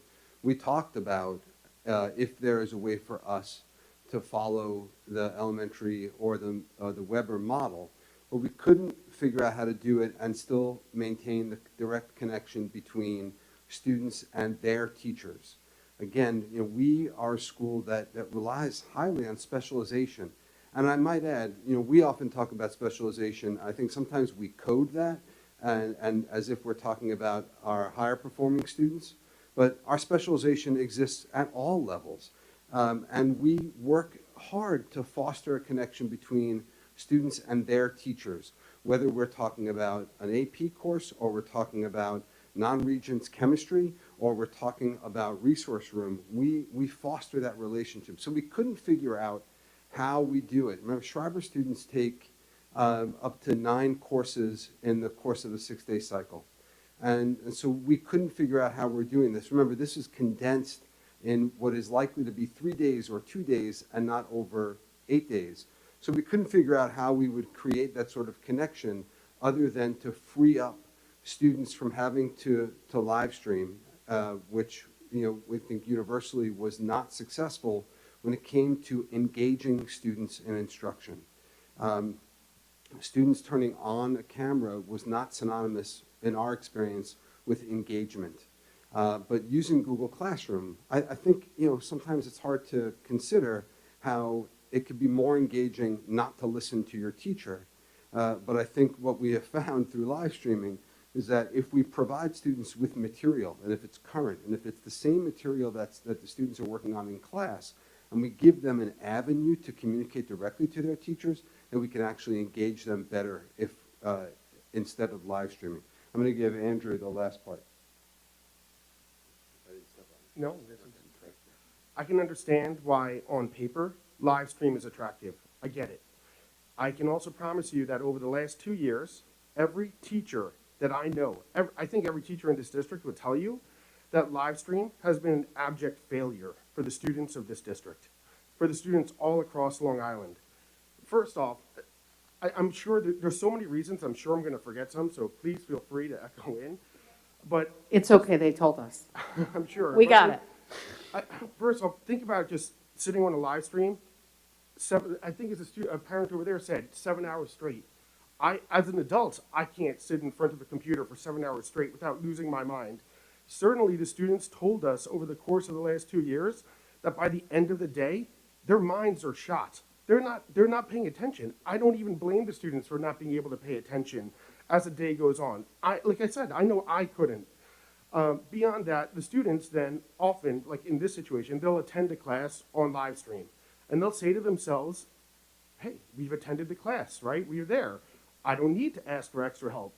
And then as the teachers have seen, the students come in, they take an exam, and they bomb it. And they bomb it because learning on live stream for students this age, for that long of a period of time, has proven to be exceptionally difficult. It just has not been successful. As Dr. Pernick said, it's disengaging for them. If you want to chime in with other reasons. Oh, that, of course. And for science, absolutely. It's very, hands-on. it's difficult for the students don't do that on the live stream as well. Of course, if they're sick. Yes. Yes, I would say this too. In the teacher's opinion, the 2019's version of education, the old-fashioned way of catching the students up is better.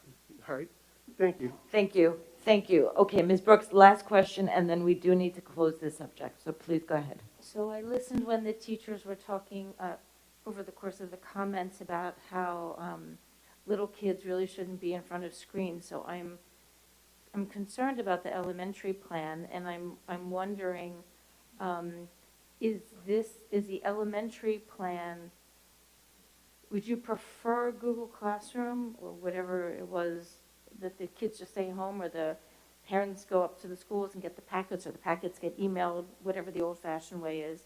Is that preferable to this, to the screen version? And if that's the case, can we pick from column A and column B and not do the elementary plan? Or can we pilot the elementary plan? Because I hear it was in Roslyn. So I'm trying to be a good board member, and I'm trying to respond to the teachers' concerns, and I hear it. I hear it about the elementary school students, and so I'm wondering, before we plunk down whatever the amount was, because I'm not wearing my glasses right now, but either do we pilot it, or do we say the little kids shouldn't be in front of the screens, let's do the packets? So I'm just asking if that's an option, not to upset the whole apple cart. I realize a lot of work has gone into this, but. Yep. No, you bring up some really great points. My recommendation is we move forward with what we have. We will assess what we have. I will speak to the principals who are overseeing the three different components, right, the three different parts. I can come back to the board and give a report, a status report as to how things are going. But my recommendation, at least at this moment, is to move forward with what we've worked on, and let's see how it works. So I renew my motion for another 10 minutes. If we have questions, I think they need to be answered.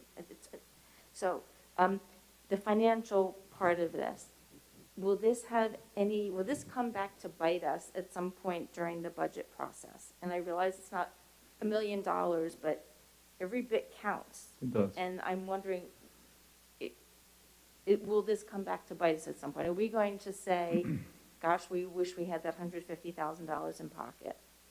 Because we are in budget season, and you have the preliminary, and that's a conversation that's coming up now. So, will it come back to bite us? I would like to think it would not.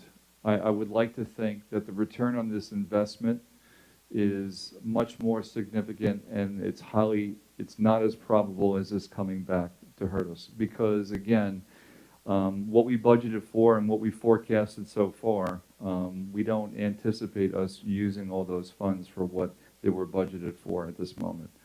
I'm asking, and believe me, I know there are lots of questions that you will still have after tonight. I'm going to ask that you take a leap of faith and let's move forward with this from a financial standpoint, from an educational standpoint. I can also get a budget status report to see how much we've expended, so after a month to see where we are. But at this point, I think it's mission critical that we move forward with what we presented this evening. Thank you. So can I get a sense from, I think I've gotten a sense that since actually this is already budgeted and you have money in the different codes, that we are okay with the board? No, it's homeschool, there's no transfer. So it would be okay with the board to proceed with this as Dr. Hines has recommended, and the group of teachers and administrators have worked together. I've gotten the sense that we're okay with it, correct? Yes, I'm seeing nodding. Yes. Yes, okay, thank you very much. Thank you, everyone. I appreciate. We are now on to conversation, discussion item number 2. Our favorite time of year. It's budget discussion time, and we are now going to turn it over to Ms. O'Hara, and we will be discussing tonight the needs of the high school, or the asks of the high school, middle school, and of the technology department. I just want to keep us all focused that this is more of a big picture kind of question. It's not necessarily the details. This is the first round that we are having, the first conversation about the budget. We haven't had it yet.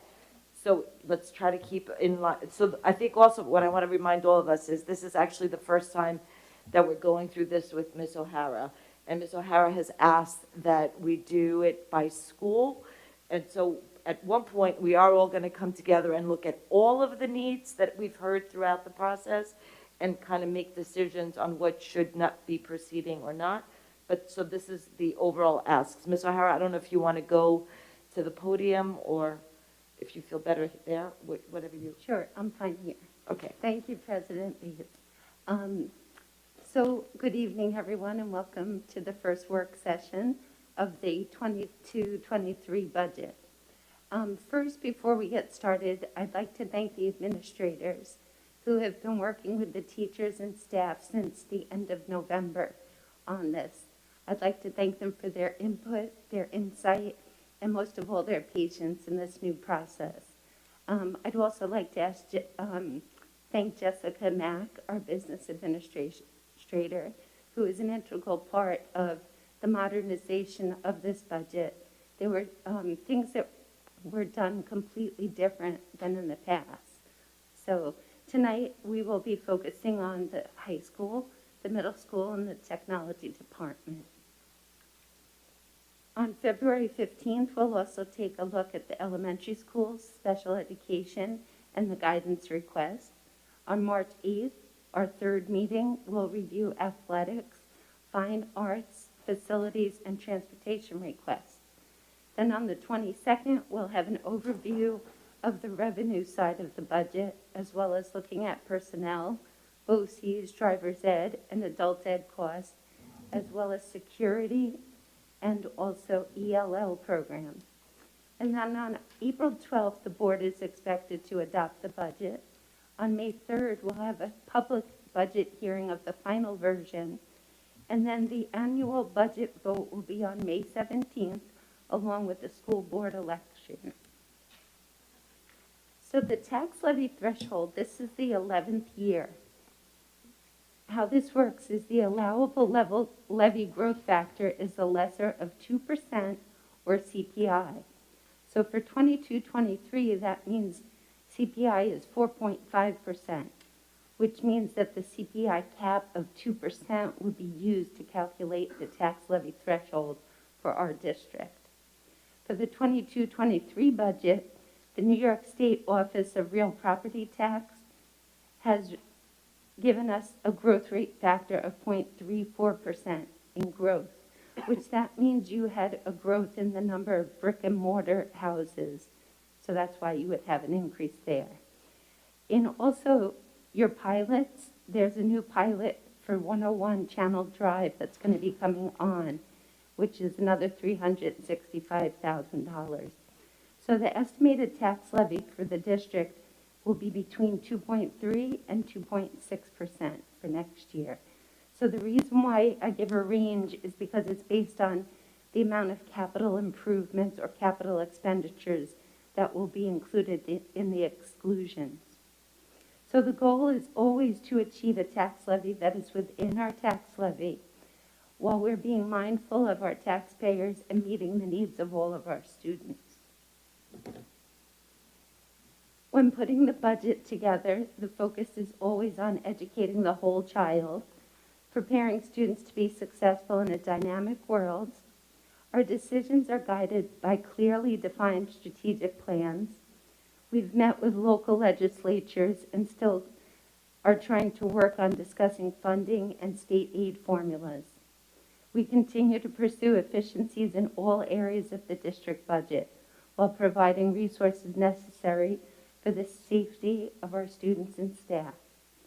We're working on developing long-range plans for our educational programs and goals. We continue to upgrade and renovate our facilities. We continue technology replacement plans and expanding technological initiatives. The current economic landscape is very uncertain. We have an estimated 12% increase in health insurance premiums. We have an increase to retirement system contributions. And we're also seeing an increase in contractual costs due to inflation.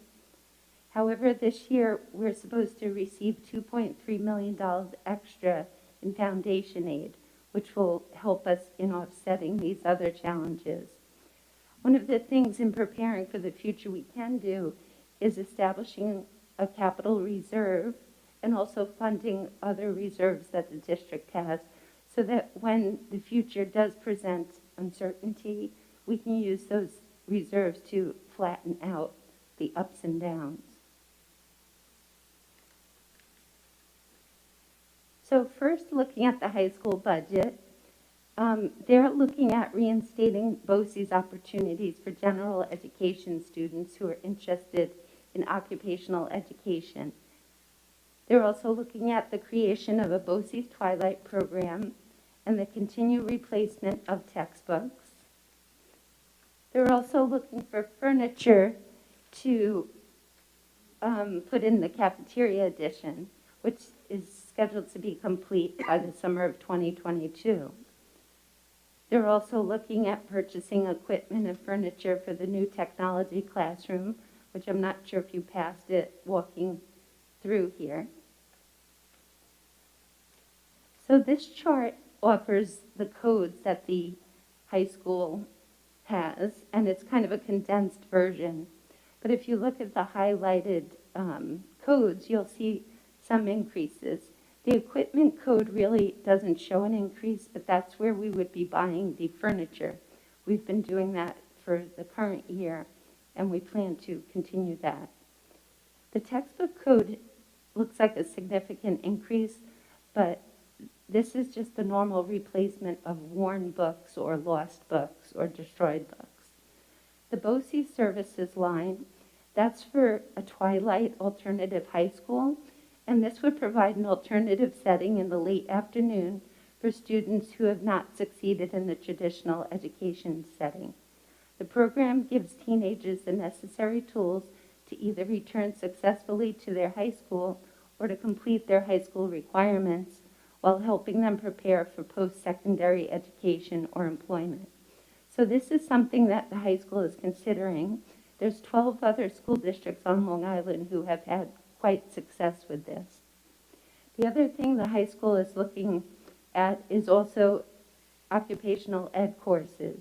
Each year, the high school students would be able to participate in technical schools, and they would be receiving a high school diploma in addition to getting a head start and learning skills needed for employment and or more direction in what they would like to study at college. So this is a program that would start with juniors, and then it would continue with them as seniors, and then we're hoping to add another group of juniors in the following year. We think it would give a lot of opportunities to students.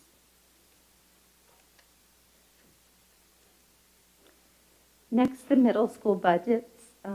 They're looking to purchase Real Care babies for family and consumer science program. They're looking to purchase a stage curtain for the auditorium. And they're also looking at expanding additional online subscriptions and applications for use with the students. So when the bond was put together, there were plans for the curtain at the middle school, but because of financial reasons, they couldn't purchase the entire curtain set. So this year they've been working on the rigging of the curtains, and this would help to have a complete curtain so that when it's used for different theatrical presentations, for concerts and assemblies, people can't see into the back of the auditorium. Also the Real Care babies, I thought this was interesting. Family and Consumer Science, they have these babies that the students can take home in 7th grade with their parents' permission, and it provides the students with firsthand experience of babysitting and learning about responsibilities. They're very lifelike looking babies. So due to wear and tear of the first batch of babies that were purchased, they need to be replaced. and they would like to order additional babies in order to give more students the opportunity to participate. And also with the one-to-one laptop initiative, they have seen an increase in the number of subscriptions that the teachers are using.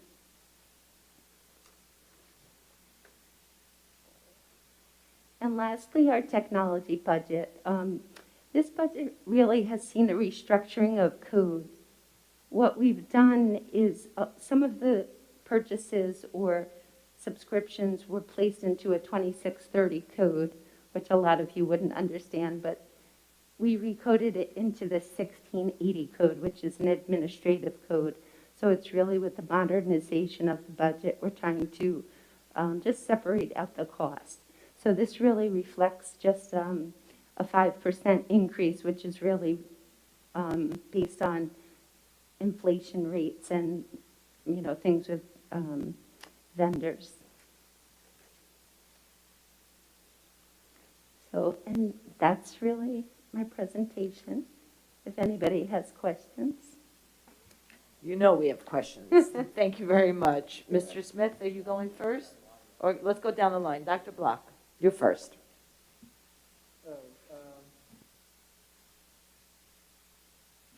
So my question is on the new BOCES program. So I see here it's $140,000, and I guess my question is, what has the experience been? It sounds like it's been in place in other school districts, and that one of the goals of the program is to potentially bring students who have dropped out back in and graduate. So I'd like to know if there's any data from other school districts on the efficacy of that program and actually doing that. So I know that Dr. Pernick and Lori Director, our guidance director, they're investigating this right now. They want to do a survey with students to see the interest. And actually, Dr. Pernick is here. He could better address this. And Dr. Pernick did address this at the curriculum committee meeting we had a couple, but please go ahead. Thank you.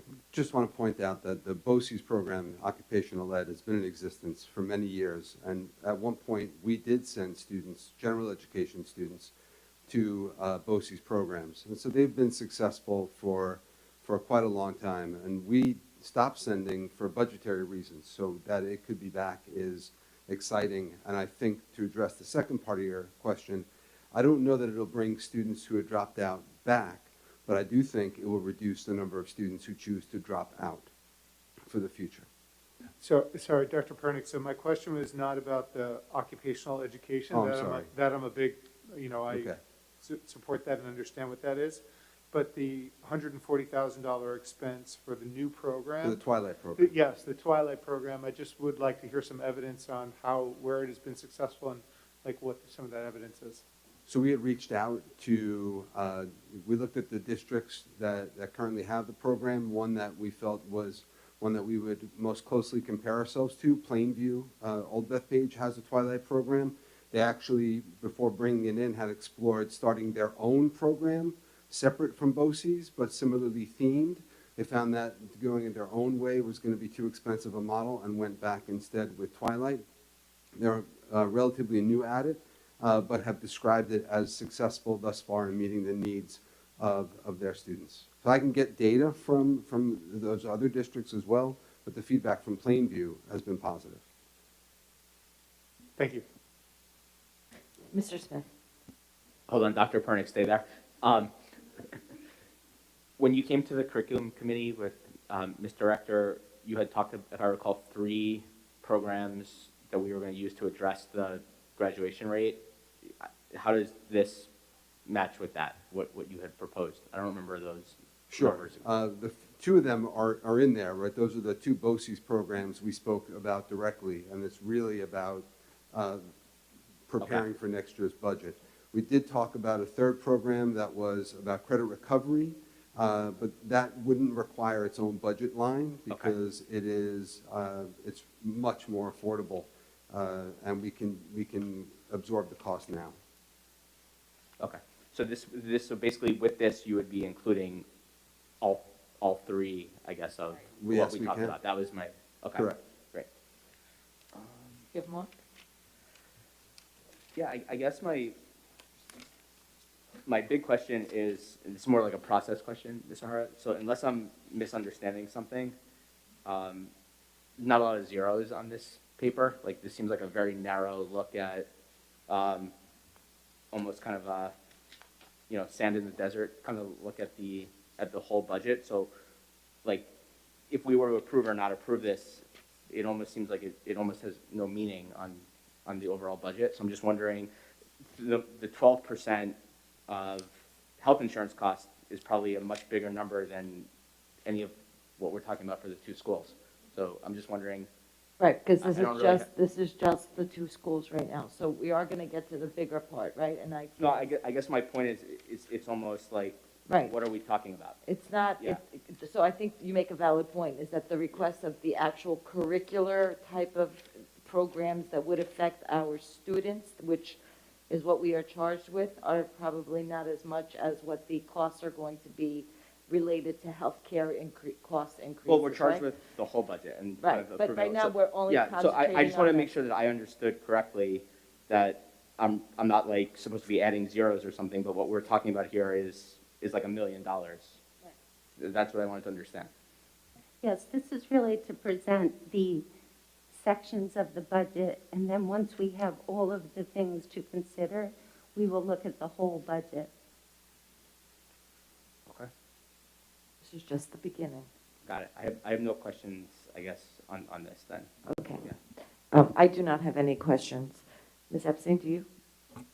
My only question, Ms. O'Hara, can you just refresh my memory? I know last year, the expense-based aids was a very hot topic, and textbooks fell under that. Textbooks, though, this year go back to the normal reimbursable amount. So we do get state aid funding for that also. It's not just falling on the taxpayer straight and direct, correct?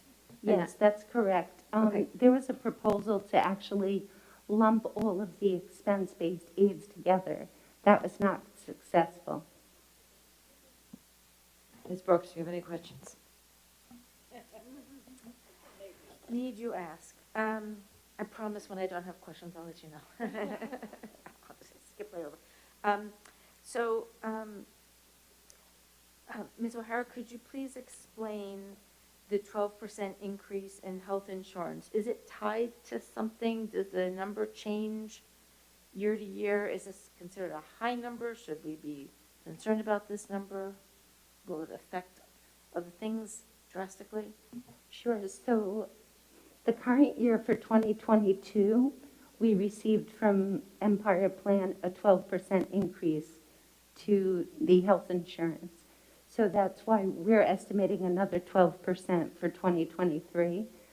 What I was told influenced it is all of the expenses related to COVID that are now being accounted for in the premium rates. So if it comes in less than 12%, that would be wonderful, but I'm just being cautious and estimating 12. Okay, thank you. Excuse me, Dr. Pernick. So you've known me for quite some time, and you know I'm a huge fan of BOCES, and my mantra has always been not every child is ready to go to college or wants to go to college right out of high school. We have a lot of kids who would want to go into the trades, and so I'm very excited about this. How many, are you still gauging how many students would want to take advantage of this, or have you estimated a certain number of students in the budget? So the budget that, the proposal that we submitted, I'm trying to remember how many, if it was 10 students that had imagined? Yeah, it's 10. We are going to survey the current 10th grade class, right? Those are our rising juniors. So we'll be sending out a survey to those students by the end of this week to assess how many students believe they would want to take advantage of this opportunity. And if we have more than 10? That would be a Well, good thing, but then again, I guess you'd figure it out at your level. In other words, this is what you're asking, it's for 10. I think this is about more than just assessing how many students want to go and then sending them, right? We have to then develop a process for how we send students, right? And BOCES has its own process to go along with it as to who gets accepted. They have attendance requirements, for example. There'll be behavior requirements. So So we have to develop, Lori Director and I need to work together and then work with Dr. Mioli to come up with a way for us to figure out, of the interested students, who are we prepared to send, and then how many students we have then. All right, regarding the cafeteria, is the furniture, because we now will have added capacity in the cafeteria, and so we need more tables, or is it to replace damaged tables, or a combination? It is not connected to damaged tables, so some of it is related to the expansion of the cafeteria, but also to change the layout. Right? We want to provide a couple of different types of seating inside the cafeteria. That was part of the design that the architects had given to us, and so that would require us to add some different sorts of furniture as well, like high-top seating versus the standard cafeteria type tables that I hope will be back inside the cafeteria one day soon. And same question for the technology classroom, the technology wing, is that because we don't have the furniture now, and so we need to, in other words, we're not going to transfer furniture from someplace else that was at Triborough, we would need brand new furniture? It's a brand new space that requires brand new furniture, brand new equipment. Yeah. Those are all my questions for Shriver. Can I move on? I'll go on, so I'll yield and then I'll come back. Okay, Ms. Melconian. First, I want to start off by saying the technology page is a picture of my baby. So, just had to throw that out. Okay, now to my question.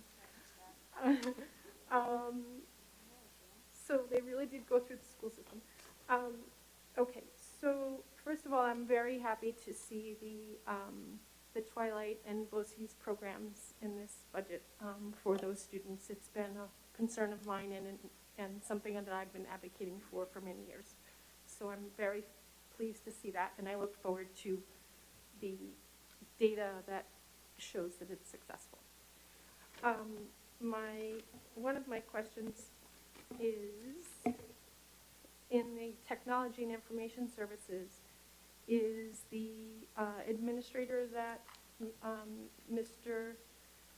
Maloney, is it Ryan Maloney, yes, asked for, is this part of that? No, this doesn't include any salary codes. Okay, Right. sorry, I missed that, okay. I did have one more question. In the Weber Middle School, the highlights, the equipment, contractual and other materials and supplies, I missed the explanation for that being highlighted. Ms. O'Hara? Sure. The equipment is for the babies, Oh, for the family and consumer science. The contractual and other, that has some of the purchases for the auditorium, for the curtain. And the material, and the contractual is also the subscriptions. Okay, that's all. Yeah. I had one more question, please. Give me a second to find it.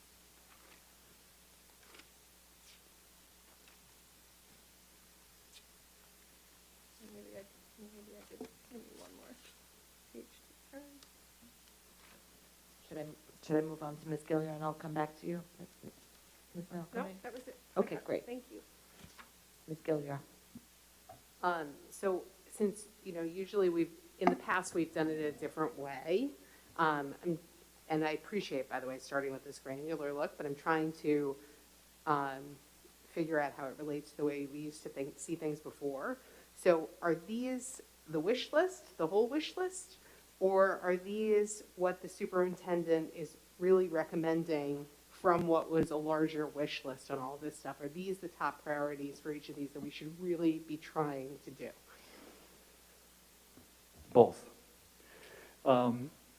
We took into consideration what the principals and certainly what the directors are looking for. Clearly, we can't incorporate everything, so we're prioritizing whatever their wish list is. These were the bigger ticketed items related to this budget that we got behind, that really, I believe, and I think they would believe too, certainly, that points to our North Star, which is the portrait of a graduate.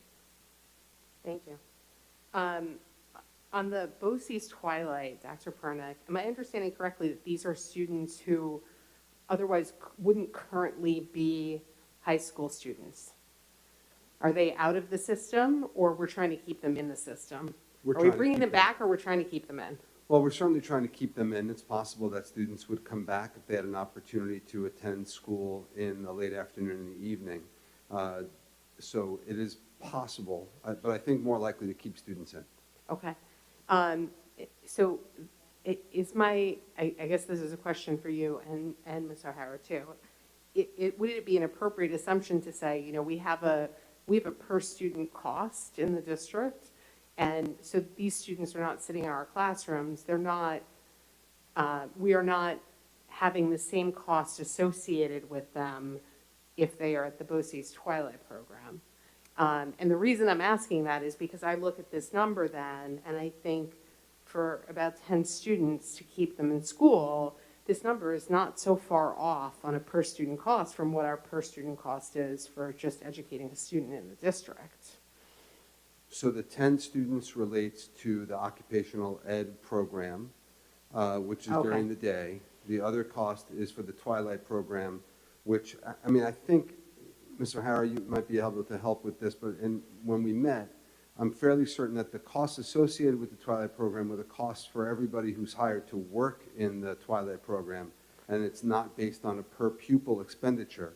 Sending students to the BOCES Occ Ed program is a per pupil dollar amount, but the Twilight program, it's not per pupil, it's based on the size of your program. Because you'll have to hire more people. Thank you, I to run. missed that. I Sure. thought that the 10 was about the Twilight program, but I think the overall point that I'm trying to make is like, this is not, if we're talking about, if we present this to ourselves as, are we going to educate these students for this cost, or are we not going to educate them? It becomes very stark and more of a no-brainer that we need this. Rachel, you can't look at it that way because you're still paying for them in the district also. So it's double the cost. So Yeah, just to be clear. No. You're right. My assumption, my hopeful budgeting assumption there was incorrect. But I think the point is still we're trying to keep these students in school. And I don't know that we're paying the exact same cost for them in district, right? If they're going at the end of the day. Well, it's cumulative. I'm actually for it because this was the idea to raise our graduation rate, but we shouldn't kid ourselves that it's not cost neutral, right? It's on top of. No, it per costs pu- money, yeah. for sure. Anyway, thank you for both, Question? for those programs though, because I think Certainly. it does tie in with what some of the priorities have been. I have one last question.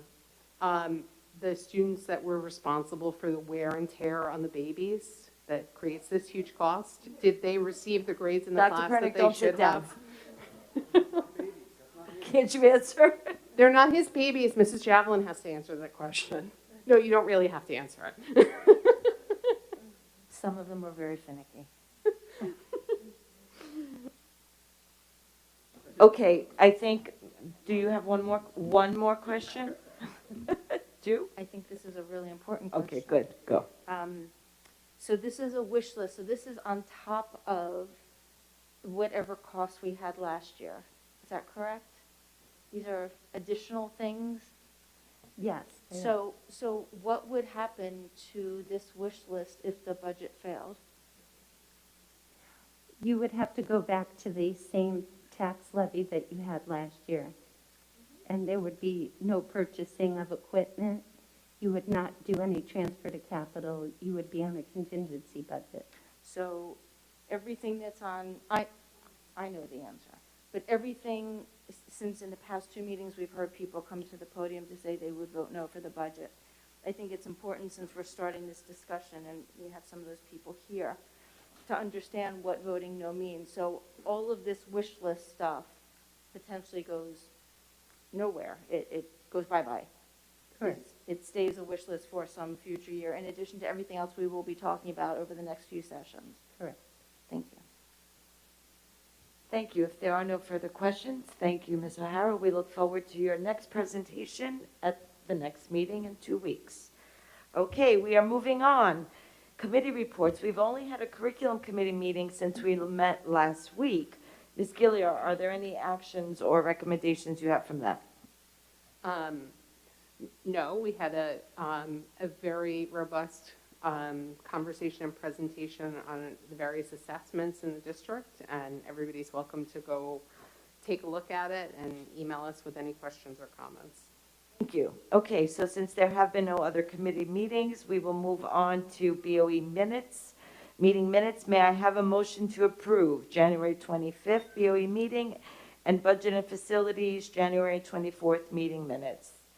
Ms. Epstein, do I have a second? Mr. Smith, okay, are we all in favor? 7-0, thank you very much. Okay, we are now moving on to our action items. May I have a motion to approve items 11.4.1 to 11.5.2. Ms. Epstein is making that motion. Do I have a second, Ms. Brooks? May I have hands up, please, if we're all in favor? Oh, Dr. Block, are you up? Okay, thank you. That's 7-0. So we are now moving on to board policy. We need a motion to approve policy 2110 and 2110E, which is school board powers and duties. That is up for adoption. Ms. Brooks, are you making that motion? She bring this back and forth to committee, you bet I am. Okay, so Ms. Brooks is making the motion. May I have a second, please, for the motion? Ms. Malconian is seconding. Oh, seconding, is that a word? No, it's not. Okay, may I have a vote, please? Are we not voting? You're, okay, so it's a 6-1 vote. Mr. Smith is voting no. He's not approving school board powers and duties. We are just pointing out, we have board standing committees, which is policy number 2250.1 and 5100 student attendance that are up for first reading this evening. We are now moving on to old business. We had a question from the community at the last meeting, a couple of meetings ago, we forgot at the last meeting. The school district accepted federal funds under the American Rescue Plan. Are there any contingencies tied to that money regarding the CDC guidelines? And if so, please explain any of the contingencies tied to that money. Ms. O'Hara, can you answer that question for us?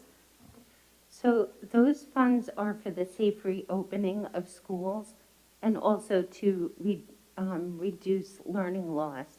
There is nothing tied to the CDC guidelines that would prohibit those funds from being dispersed. Thank you. Okay, any new business? I don't have new business, but I want to congratulate Casey Lamangino for being our new assistant principal at Weber. So congrats, Casey. I'm sorry, Casey. Yes, congrats. And her husband. Any other new Ms. Gilliar, you have a new business?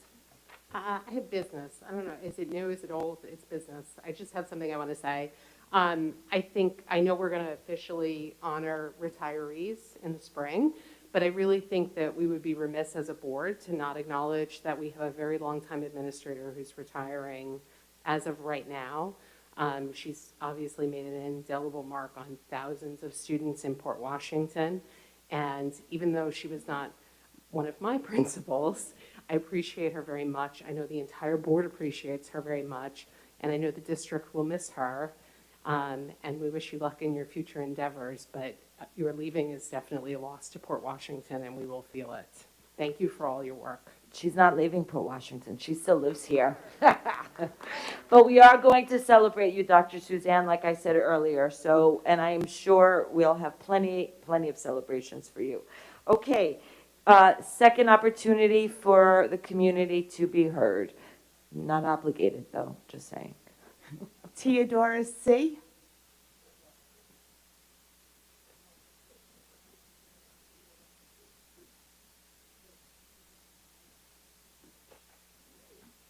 Hello, everybody. I'm Theodora Trofayan. I think you all know what I stand for, but here to emphasize it. And to ask you that you please start supporting parents who are for parental choice. There is a very large number of parents and students now on Long Island and in our state who are asking for choice when it comes to the decision to mask their children or to vaccinate their children. So the media doesn't portray us well or accurately or correctly, but we are very much a growing group. When I first met Kimboya Chad Lavalia and Michael Demetriou back in October, we were just kind of like a little better group of parents, and just last week we had a huge win. I've helped with fundraising for Mandate for Freedom, and I understand that many of you in your official capacity may not want to support it, but as individuals and private citizens, you should really support it because it's incredible. It's an amazing win for us, despite what happened yesterday. And you should encourage and support the parents and students who are for choice, because we're discriminated against. And isn't that what you all stand for? Equality, or should I use the new word equity?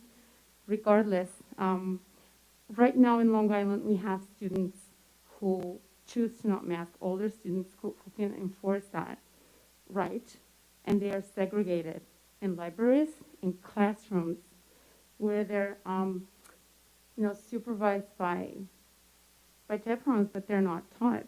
And parents don't pick them up, so they spend their hours in their schools just, I guess, unmasked, but uneducated as well. And we know here in our district, we didn't have the chance to exercise our constitutional rights after our huge win last week, after Judge Rodemaker's ruling, but please think 30 seconds. Thank you. Think about the fact that we do exist, and nothing will change how we feel about our rights and what we ask for. And last but not least, I have news from the truckers. My father is a trucker. He's a cross-country trucker. When you go home tonight, please take a look around everything that's in your house, and please understand it's there because of a trucker, okay? The media has very unfairly portrayed what's happening in Canada. They have called Canadian truckers 3 minutes. everything but what they are. And just so you know, from the trucker front, this is coming here too. Thank you, Ms. Gilfanian. And Thank you.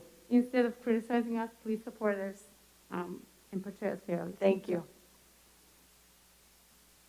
Robert Nolfi.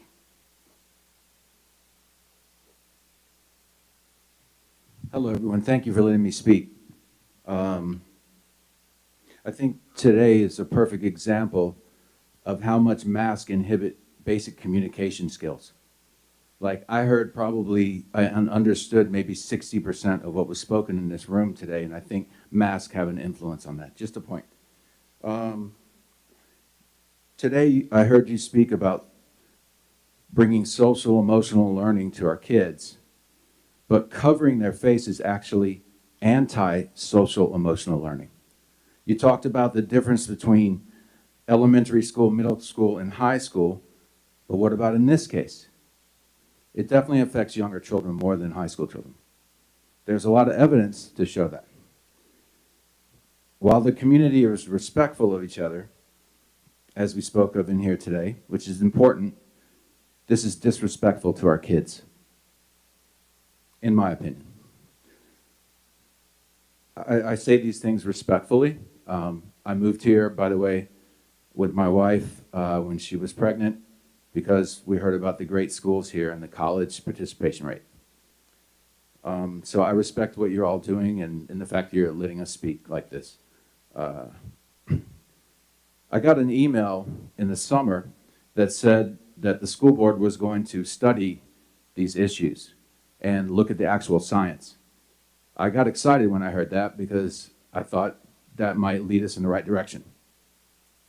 But in the end, we still made the decision based on the health department's directives or suggestions.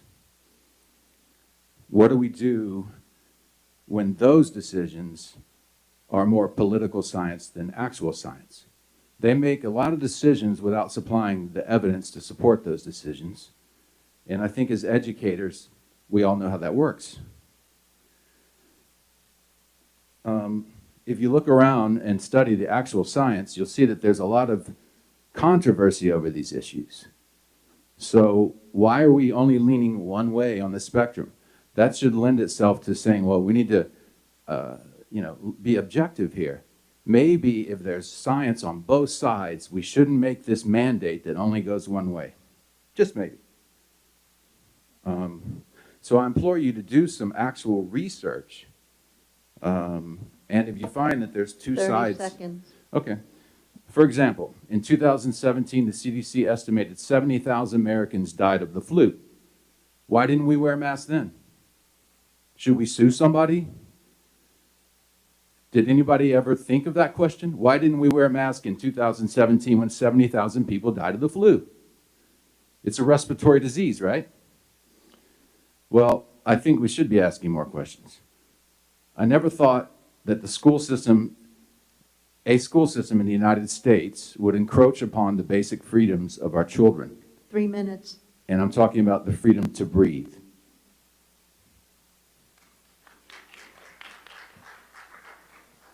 Regina McLean. Hi, Regina McLean, President of the Port Washington Teachers Association, and I want to say congratulations to Dr. Sherry Suzanne on her retirement and her new career. Oh, she's still here, good. Thank you, Sherry, for all of your years. Oh, lucky you. I just want to say that you have left Daly in a really great place, and Hofstra is lucky to have you. And we also want to welcome Matt DiCarlo as the interim principal at Daly, and also congratulations to Casey. We look forward to continuing to work collaboratively with both of you. Thank you. Regina Marino. Hi. I just had some thoughts that crossed my mind as I was listening to the presentation tonight on the alternative to live streaming. And there's some money that's going to be spent on other ways to educate the kids during this downturn of COVID. It's pretty much, unless something crazy happens, this is going away. I have a high school student, not in the district, a freshman, who I've left the door open to her to come back if she ever feels like she wants to. But what concerns me as an ongoing issue is in the high school, there are classes canceled on a daily basis. She hears from her friends all the time, and I also have a senior in high school who's been hearing this from her friends for several years now. I only had 2 classes today. Oh, I showed up for first period and there was a note on the door and there was no teacher there. So it's concerning to me, and I'm surprised that there aren't other high school parents here speaking about this, that these kids are missing lessons regularly when it's not COVID times. So what are we doing to educate those kids, entire classrooms full of kids that don't have a teacher and there's no substitute, and they're roaming Main Street or going to a friend's house in the middle of the day? What are we doing about that? That's really it.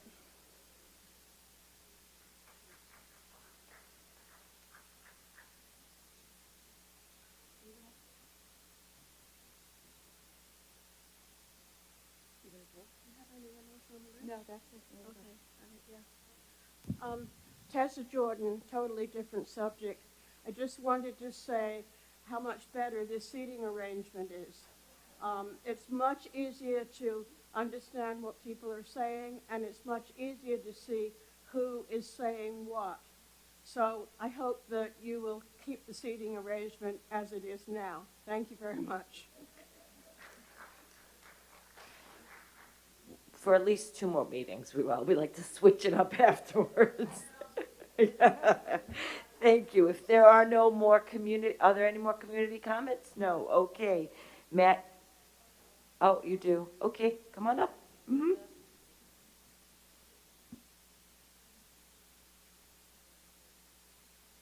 Hi, I'm Linda Condrogianis.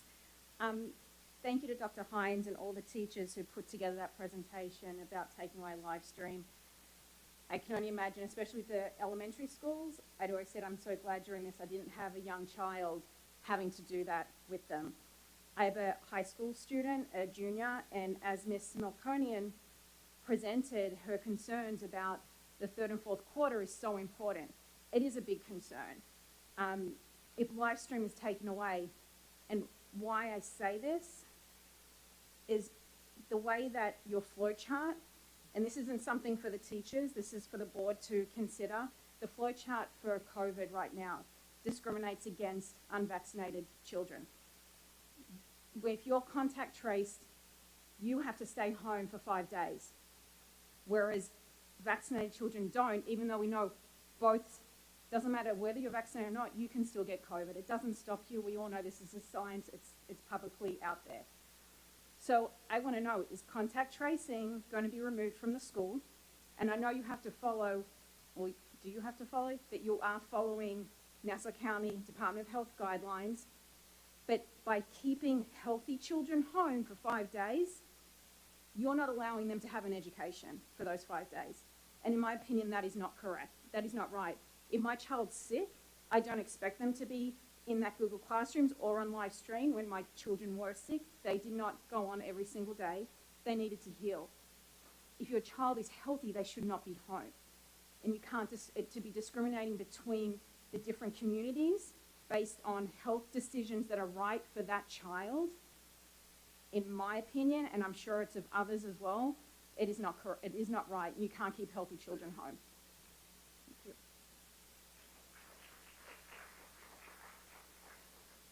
Thank you. Okay, if there are no more community comments, I think, can I have a motion to adjourn? Ms. Epstein, second by Dr. Block. He doesn't even have to put his hand up, I know it. Okay, may I have a vote, please? 7-0, we are adjourned. We'll see you all again on February 15th. Thank you, good night.